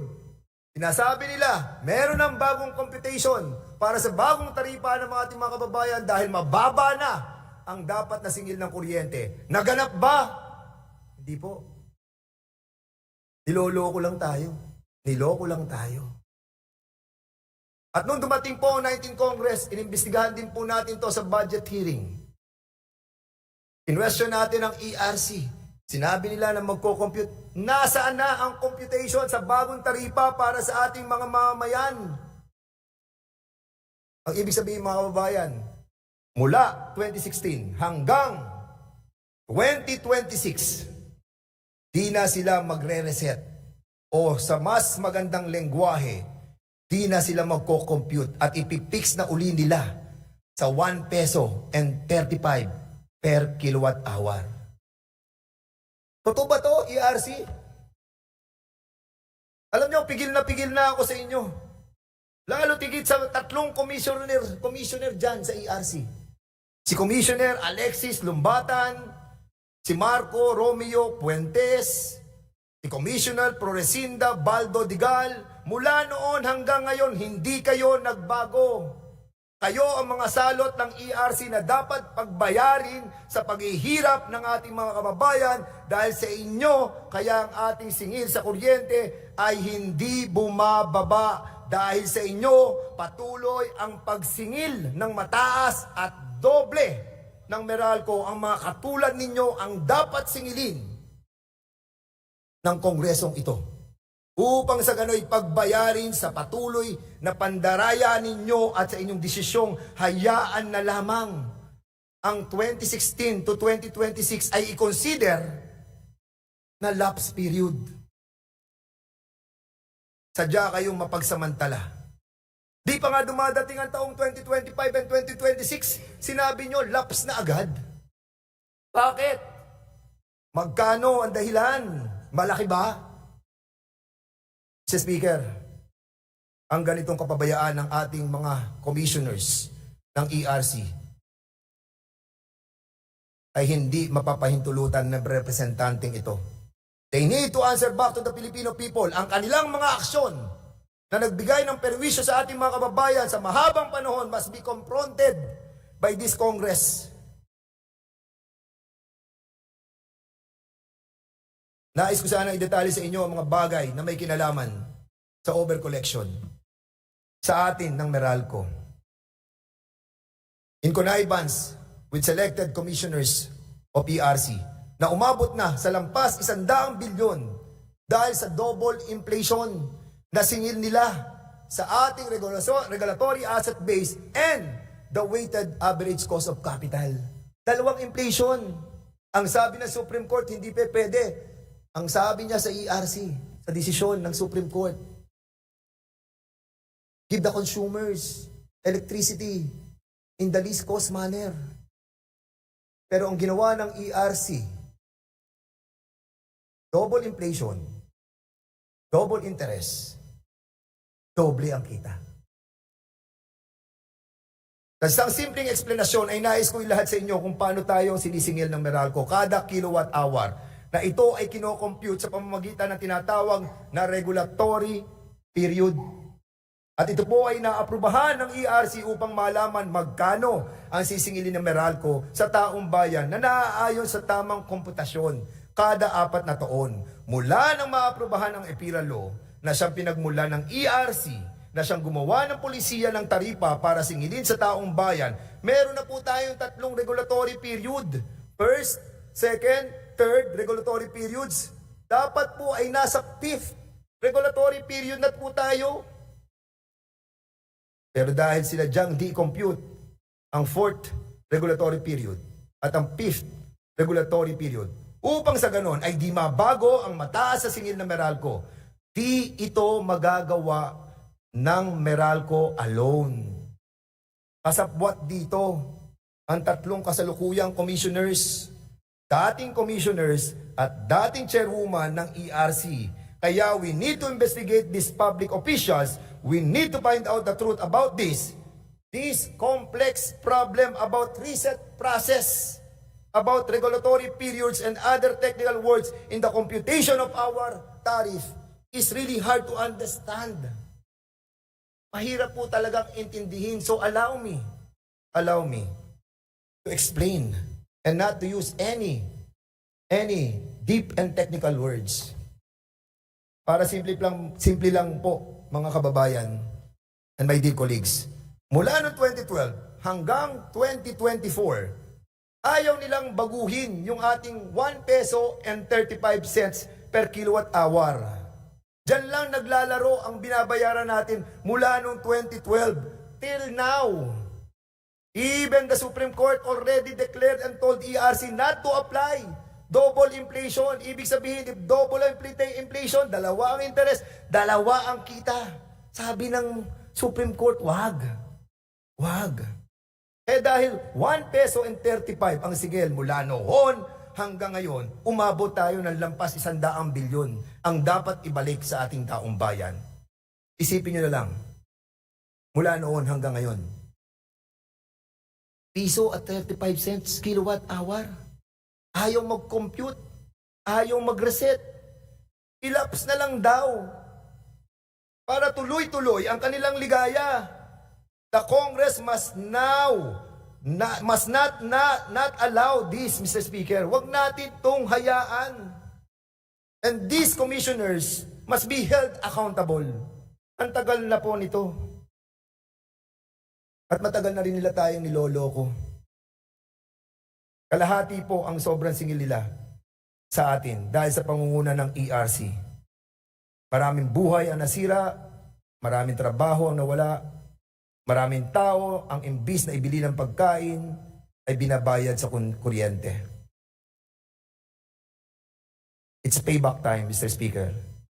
It's time to get back and bring back the decency, honesty, and transparency in the Energy Regulatory Commission. Di kaya ni Chairwoman Mona Lisa Di Malanta ito mag-isa. Hindi kaya ito ni Commissioner Catherine Maceda. 5 ang bumoboto doon. 3 ang bumoboto against sa kanila. With this, Mr. Speaker, I move that these people must be held accountable. And this privilege speech be referred to Committee on Public Accounts. Maraming salamat po. Majority Leader. Mr. Speaker, I move that we refer the speech of the Honorable Dan S. Fernandez to the Committee on Rules for its appropriate action. Bago po natin ilagay sa committee, gusto ko po munang makapagtanong ng ilan. The Honorable Abante is recognized. Thank you, Mr. Speaker. Mukha yatang masyadong matindi ang condemnation ng aking kaibigan, Congressman Dan Fernandez. Hindi ko alam kung kanyang kinokondem ang Meralco o ang Energy Commission. So, sino ba po talaga, Mr. Speaker, ang talagang pinapatukuyan nyo rito? Ito po pong Energy Commission natin o yung Meralco? Hindi naman po ito magagawa, Mr. Speaker, ng Meralco lang. At hindi naman ito magagawa ng ERC ng sila lang. Nabuhatan to, Mr. Speaker, to the highest level. And that's the reason why we need to invite these commissioners, these 3 commissioners that I mentioned, dahil mahabang panahon na tayo niloloko eh. As a matter of fact, Mr. Chairman, nakakausap po yung mga yan. Pumunta po yan sila sa akin sa opisina, kasama si Chairwoman Mona Lisa Di Malanta, upang sa ganun i-explain ang kanilang mga side. At pinangako nila sa akin na magkakaroon ng bagong reset, bagong computation, bagong weighted average cost of capital. Yung 1 peso and 35 cents na simula pa ng 2012, hindi na nila binago, Mr. Speaker. Anong dahilan at ayaw niyong baguhin samantalang sinasabi ng rules ninyo na every regulatory period, magko-compute ang ERC. Para nang sa ganun, makita ang lahat ng mga parameters, lahat ng parametro, bakit ito ang taripa na ibibigay natin sa taong bayan. Hindi nila binago. Anong dahilan? Dahil ayaw nilang bumaba ang singil ng kuryente. Ganun kasimple to, Mr. Chairman. Kaya nga sinasabi ko, ayoko nang gumamit ng mga technical words para maintindihan ng ating mga kasamahan, para maintindihan ng ating mga kababayan, 1.35, 1 peso and 35 cents mula ng 2012. Tingin mo, hindi na bago yun sa mga panahong ito? 2024 na? At ang gusto nila, Mr. Chairman, aside sa pinangako nila na magkakaroon na ng computation para po sa 2016 hanggang 2022, para sa 5th regulatory period, aba, Mr. Speaker, meron po ngayon, ako nabalitaan, na sinasabi sa news, pati na yung 5th regulatory period, mula 2022 hanggang 2026, hindi na rin sila magko-compute. 1 peso and 35 cents na naman ang kanilang pag-iiralin, nasisingilin sa ating kababayan. And this is too much. So, Mr. Speaker, ang gusto lang itanong dito, sino ba? Kayo po ay tumukoy ng 3 pangalan na masasabi nating culprit sa mga bagay na iyong sinasabi ngayon. Pakitukoy nga uli yung mga pangalan, Mr. Speaker. So sila Commissioner Alexis Lumbatan, Commissioner Marco Romeo Puentes, Commissioner Florecinda Baldo Digal. Sila rin yung mga taong kausap natin dito noong 2019. Dito sa plenaryong to, na atin pong hinihiling sa kanila na ibigay ang bagong weighted average cost of capital, ibigay yung bagong computation ng bagong taripa ng ating mamamayan. Nangako sila na ilalabas sila. Nangako sila na ibibigay sa kongresong ito. Ano na po ngayon? 2024 na. Magte-2025 na. At ngayon gusto pa nila yung susunod 2022 hanggang 2026. Laps na naman. Ibig sabihin, Mr. Speaker, abay, 1.35 na naman. Hindi na nila binago at wala na silang intensyon na baguhin pa. Ang tanong, Mr. Speaker, bakit? Magkano? So ang ibig niyo sabihin, Mr. Speaker, ay itong tatlong to ay dapat na ipatawag ng Committee on Public Accounts. Yes. Yes, Mr. Speaker. At hindi lamang yan ba ay nababatay sa iyong privilege speech o ang Committee on Public Accounts ay tumawag din ng motu proprio investigation tungkol dito? Yes, Mr. Speaker, because we need to investigate these public officials. Kailangan din pa, Mr. Speaker, na patawag ang Meralco tungkol dito. Well, I think we need to invite also the Meralco, but in public accounts, no, which is headed by Chairman Paduano, it deals with the public officials. And we need to make these people accountable. Malaman po natin, bakit? Bakit ayaw nyo baguhin yung 1.35? Anong meron sa 1 peso and 35 cents per kilowatt hour? Alam mo, Mr. Speaker, ang tao, kapag tinignan ang 1 peso and 35 kilowatt hour, titingnan nila, ang late-late naman yan. Ano ba naman yan? Pero, Mr. Speaker, sa isang kumukonsumo ng 250 to 300 kilowatt per hour, that is 3,000 pesos to 5,000 pesos already. Tipid na tipid yun. Bombilya, TV, refrigerator. Bakit hirap na hirap ang ating mamamayan? Dahil nga, Mr. Speaker, ayaw ng ERC, ayaw nilang mag-compute, ayaw nilang baguhin yung 1 peso and 35 cents. So, Mr. Speaker, naniniwala kayo na merong connivance ang ERC dito at ang Meralco? Ako ay naniniwala, Mr. Speaker, that there is a connivance between the two because Maaring it takes two to tango eh. Hindi mo magagawa to nang wala ang isa't isa. Maaring pong 1 peso and 35 cents, maliit po yun sa mga bilyonaryo na tulad ng may-ari ng Meralco. Pero napakalagi po niyan sa ating mga ordinaryo mga kababayan. Ano po, Mr. Speaker? As a matter of fact, Mr. Speaker, if I may, no? Dahil dito po sa tinatawag na financial statement ng Meralco, lumalabas doon na meron silang tinatawag na provision for refund. Taon-taon meron po silang tinatawag na provision for refund na almost 10 billion a year. So with this na meron silang provision for refund, ang title po noon ay tinatawag na for possible claims. So ibig sabihin, anticipated na po nila na meron talaga na silang ibabalik. And as a matter of fact, Mr. Speaker, nagbalik na po sila ng almost 48 billion. Pero these are not enough. Dahil ang computation po natin, sa 1.35, sobra-sobra po ang siningil nila sa ating mga kababayan. And it's just right and proper that we have to give it back to the Filipino people, doon sa mga Meralco consumers. At nakakalungkot, no? Dahil nga po, sa loob po ng maraming taon, as a matter of fact, ay 2016 pa ho yan, nung sinimulan natin ang 2019. Ano nung taon na po ngayon, pero wala pa rin po nagbabago. At I think, no? We need to invite yung mga public official dito para, ngayon, bakit ganun yung mga desisyon nila? At makikita po natin ang dahilan, Mr. Speaker.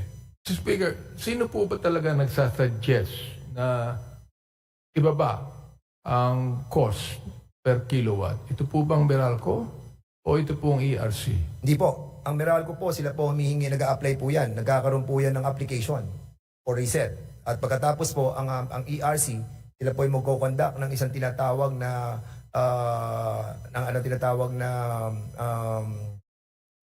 what you call this, regulatory period, no? Nag-conduct po sila ng malawakang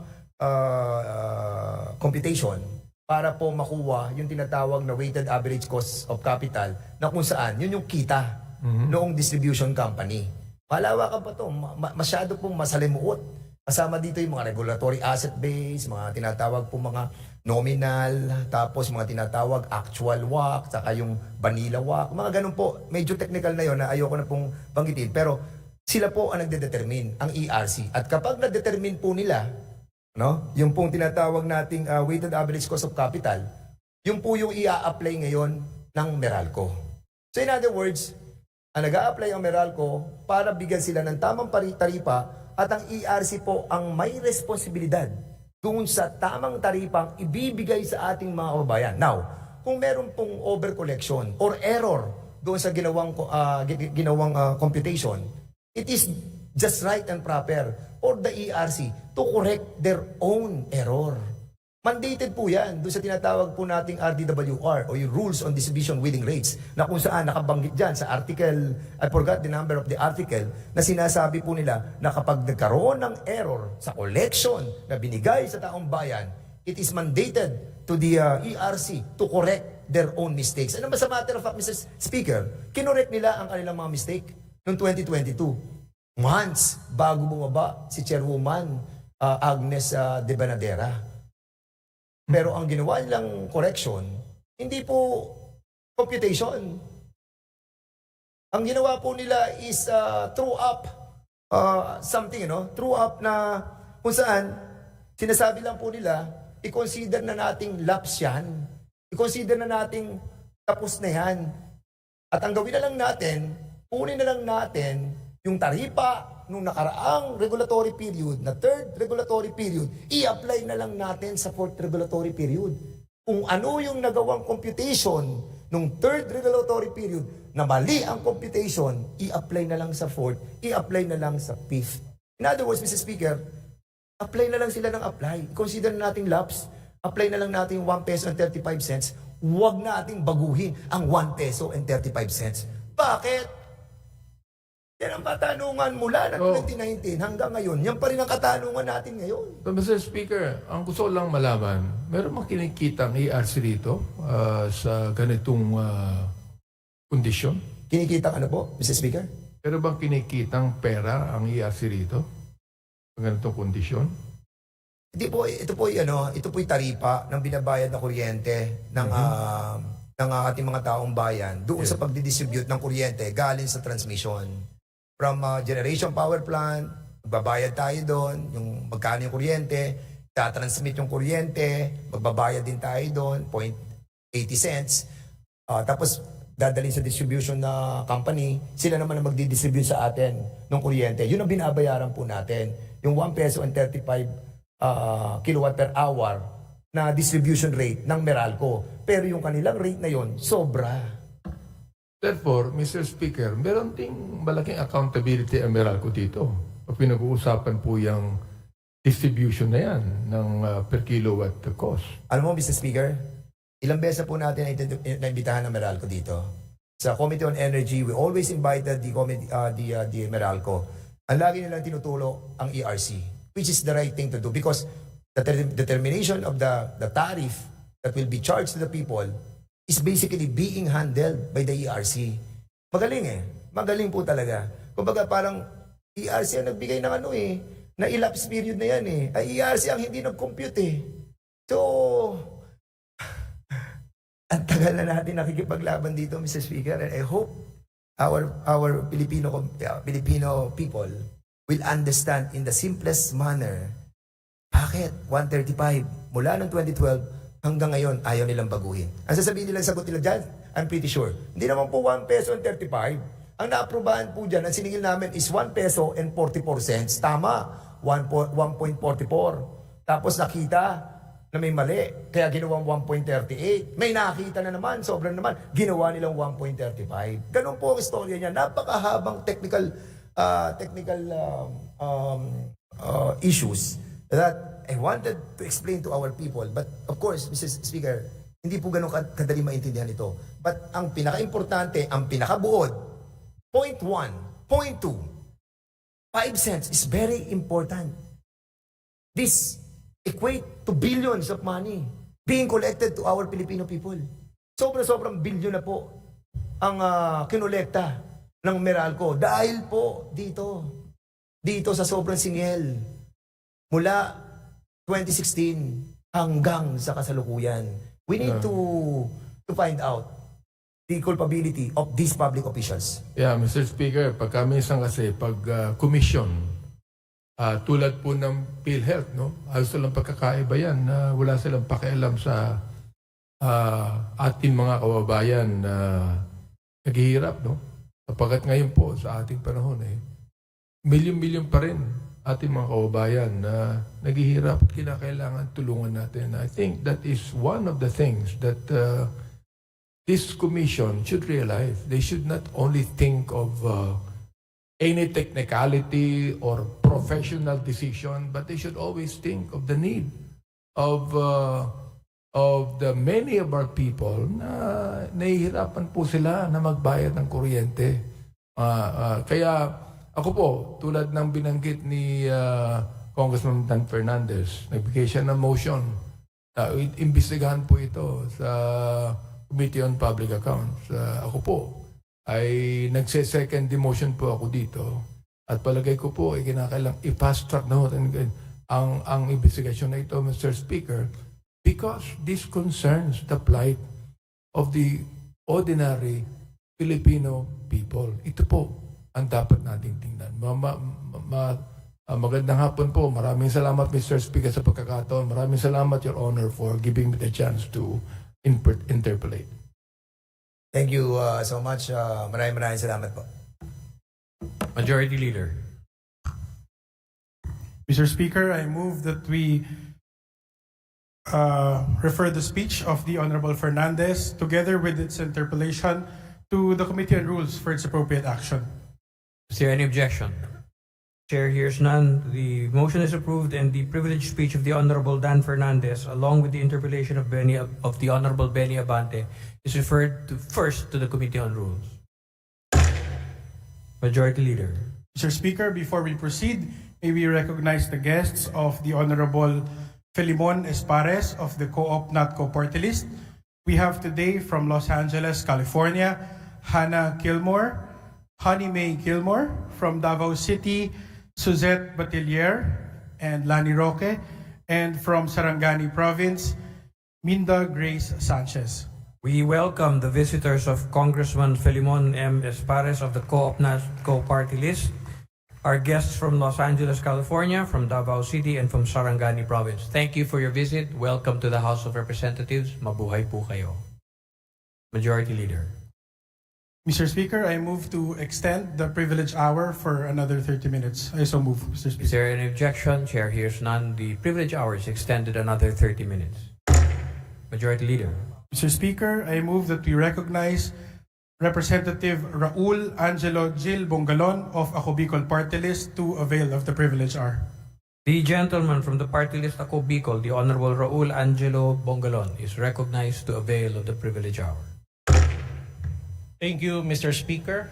Thank you, Majority Floor Leader. Mr. Speaker, dear colleagues, ladies and gentlemen, good afternoon.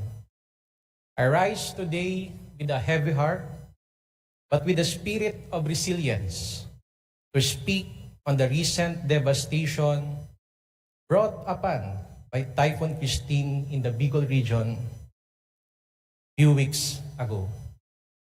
The winds of this typhoon were fierce and the volume of rain are relentless, but the strength of our people, as always, remain unshaken. On October 21 to 25, 2024, severe tropical storm Christine brought torrential rains and violent winds triggering flash floods and landslides in most parts of the country, with the Bicol region bearing the brunt. Christine dumped more than 2 months' worth of rainfall in the region in just 24 hours, causing an unprecedented disaster that trapped thousands of residents in flood waters and lahar flow, paralyzed the region's main thoroughfares that isolated communities for days, and damaged or destroyed several roads and bridges. Typhoon Christine came with such force, leaving in its wake damaged homes, flooded fields, and displaced families. It tested not just our infrastructure, but the very core of our communities. Barangays across the provinces of Albay, Sorsogon, and Camarines Sur were among the hardest hit, with thousands of families forced to leave behind everything they hold dear. The typhoon has been a harsh reminder of the vulnerability of our region, a region that has seen its fair share of natural calamities, yet has never wavered in its will to recover. According to the situational report of the National Disaster Risk Reduction and Management Council, last October 28, 2024, a total of 6,717,755 individuals, or 1,662,416 families were affected by Christine. As of October 30 of 2024, a total of 145 people were reportedly killed due to the storm, 46 of which are in the Bicol region. Meanwhile, 115 people were injured and 37 people were still reportedly missing. In the October 31, 2024 bulletin of the Department of Agriculture, the agricultural sector sustained an estimated 4.85 billion damage because of severe tropical storm Christine. As of October 28, 2024, the Department of Agriculture, Region 5 Bicol, has reported more than 2.1 billion in initial damage to the agricultural sector, broken down per province as follows. Province of Camarines Sur, 1.27 billion. Province of Albay, 403 million. Masbate Province, 264 million. Camarines Norte, 226 million. Province of Sorsogon, 108 million. And the province of Catanduanes, 70.98 million. Mr. Speaker, many farmers and fishermen were likewise severely affected by Typhoon Christine. According to the Office of Civil Defense Bicol, the estimated infrastructure damage amounted to 855 million. This included damage to covered courts, multi-purpose buildings, bridges, public markets, schools, evacuation centers, health facilities, and roads. Although compared to the previous years, the number of typhoons that have hit the country has decreased. We have been experiencing unprecedented wind speeds and rainfalls with devastating impacts across the country that is attributable to climate change. While we acknowledge, but certainly not, glorify the notion of Filipino resiliency during these times, we are being called to step up and help our constituents not only to recover from the devastation brought about by Christine, but more importantly, to reassess how we can change and improve our existing policies and processes so that Bicol region and other parts of the country can be more prepared for similar occurrences in the future. But amid this storm, Mr. Speaker, we saw once again the Filipino spirit of bayanihan, that spirited force that brings us together in times of crisis. I stand before you today to share not only the struggles, but also the stories of hope that have emerged from this devastation.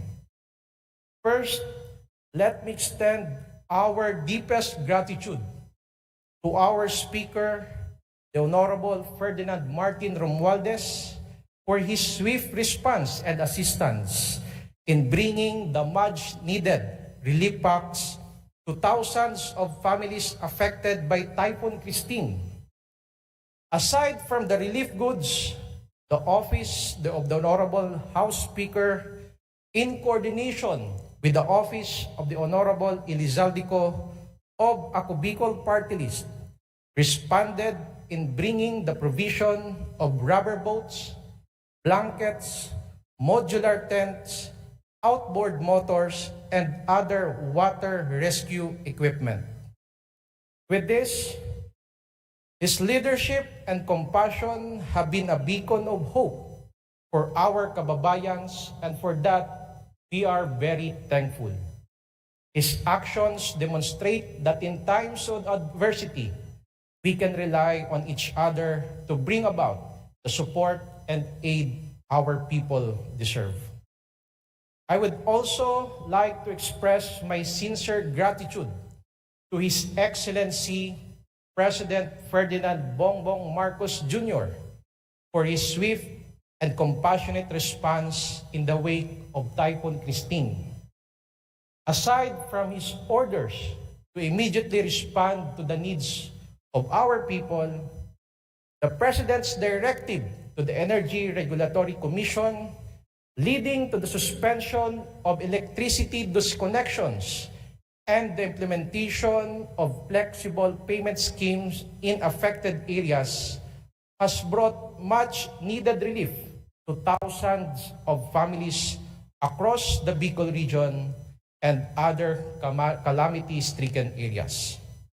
This decisive action underscores his commitment to easing the burdens on our kababayans as they work towards recovery, and we are deeply grateful for his leadership and support during this difficult time.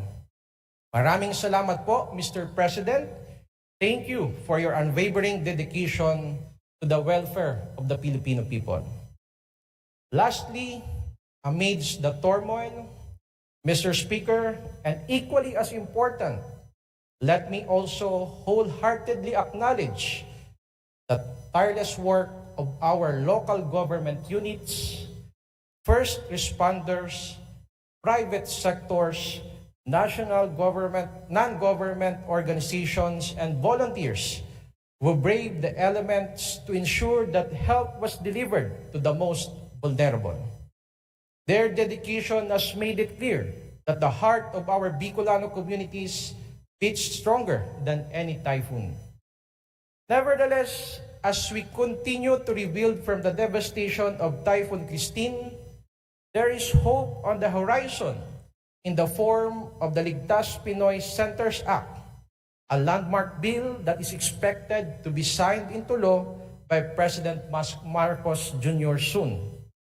This legislation, championed by our Speaker, aims to establish a network of permanent, storm-resilient evacuation centers across the country. These centers will serve as a safe haven for millions of Filipinos facing increasingly severe climate-related disasters. Mr. Speaker, the tireless advocacy for this measure, along with the support of President Marcos, reflects our shared commitment to ensuring that no Filipino is left vulnerable in times of calamity.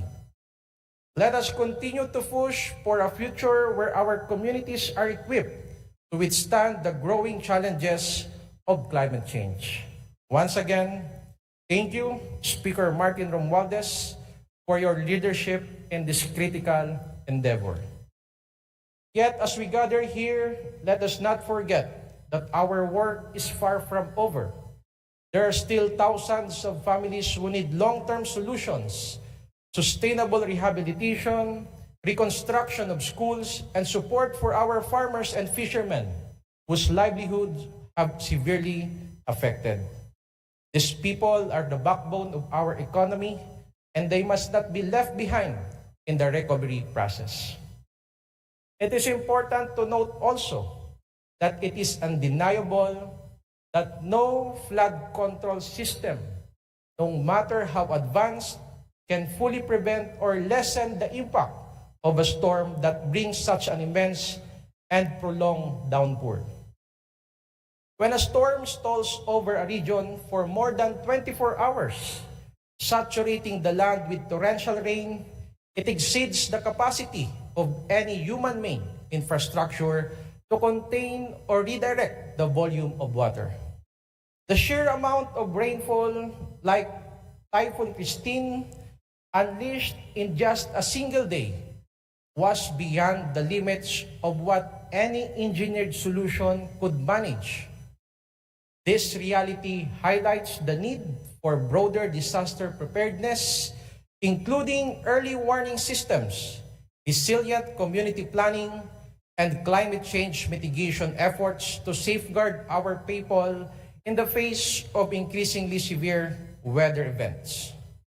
Unfortunately and admittedly, severe tropical storm Christine, which caused unprecedented violent weather conditions over the Bicol region and other parts of the country, have exposed critical gaps in disaster preparedness and response system. In line with this, I would like to invite the attention of my colleagues to consider the pending bills. It is high time to prioritize the passage of the following bills that will certainly supplement and strengthen the existing policies or processes of both the national and local government in our country. House Bill number 08350 and House Bill number 10422, an act amending certain provisions of Republic Act number 10121 to strengthen the Philippine Disaster Risk Reduction and Management System. These bills seek to strengthen our country's disaster response by refining the organizational structure of the National Disaster Risk Reduction and Management Council system, making it more resilient and capable of immediate action.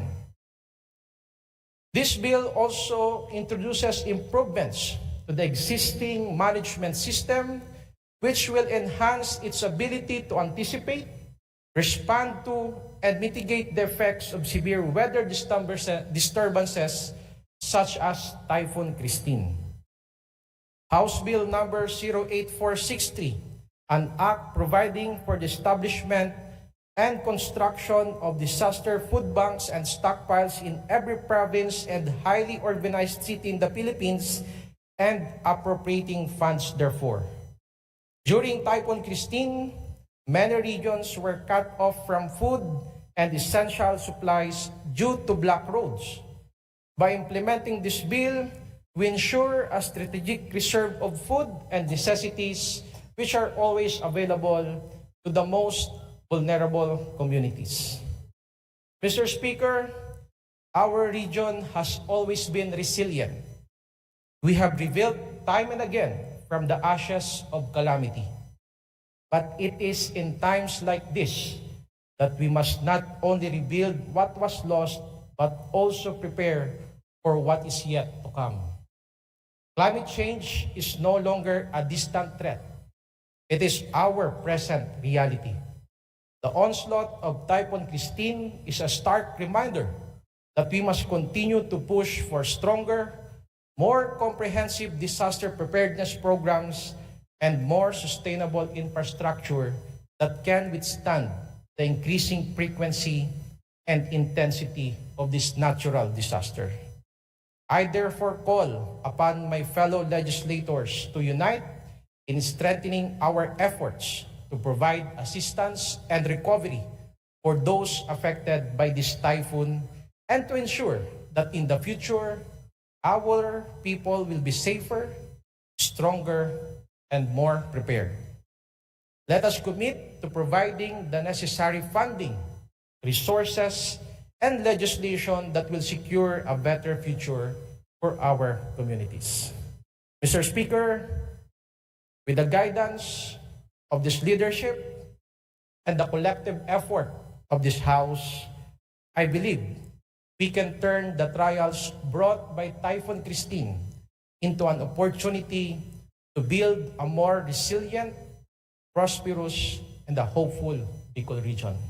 Maraming salamat po at mabuhay ang mga Bicolano. Majority Leader. Mr. Speaker, I move that we refer the speech of the Honorable Representative Raul Angelo Gil Bongalon to the Committee on Rules for its appropriate action. Is there any objection? The chair hears none. The privileged speech of the Honorable Raul Angelo Bongalon of the party list Ako Bicol is referred to the Committee on Rules. Majority Leader. Mr. Speaker, I move that we terminate the privilege hour. Is there any objection? Chair hears none. The privilege hour is terminated. Majority Leader. Mr. Speaker, there being no other business left for the day, I move that we adjourn session until tomorrow, November 5, 2024 at 3 o'clock in the afternoon. Session is adjourned until tomorrow, November 5, Tuesday at 3 p.m.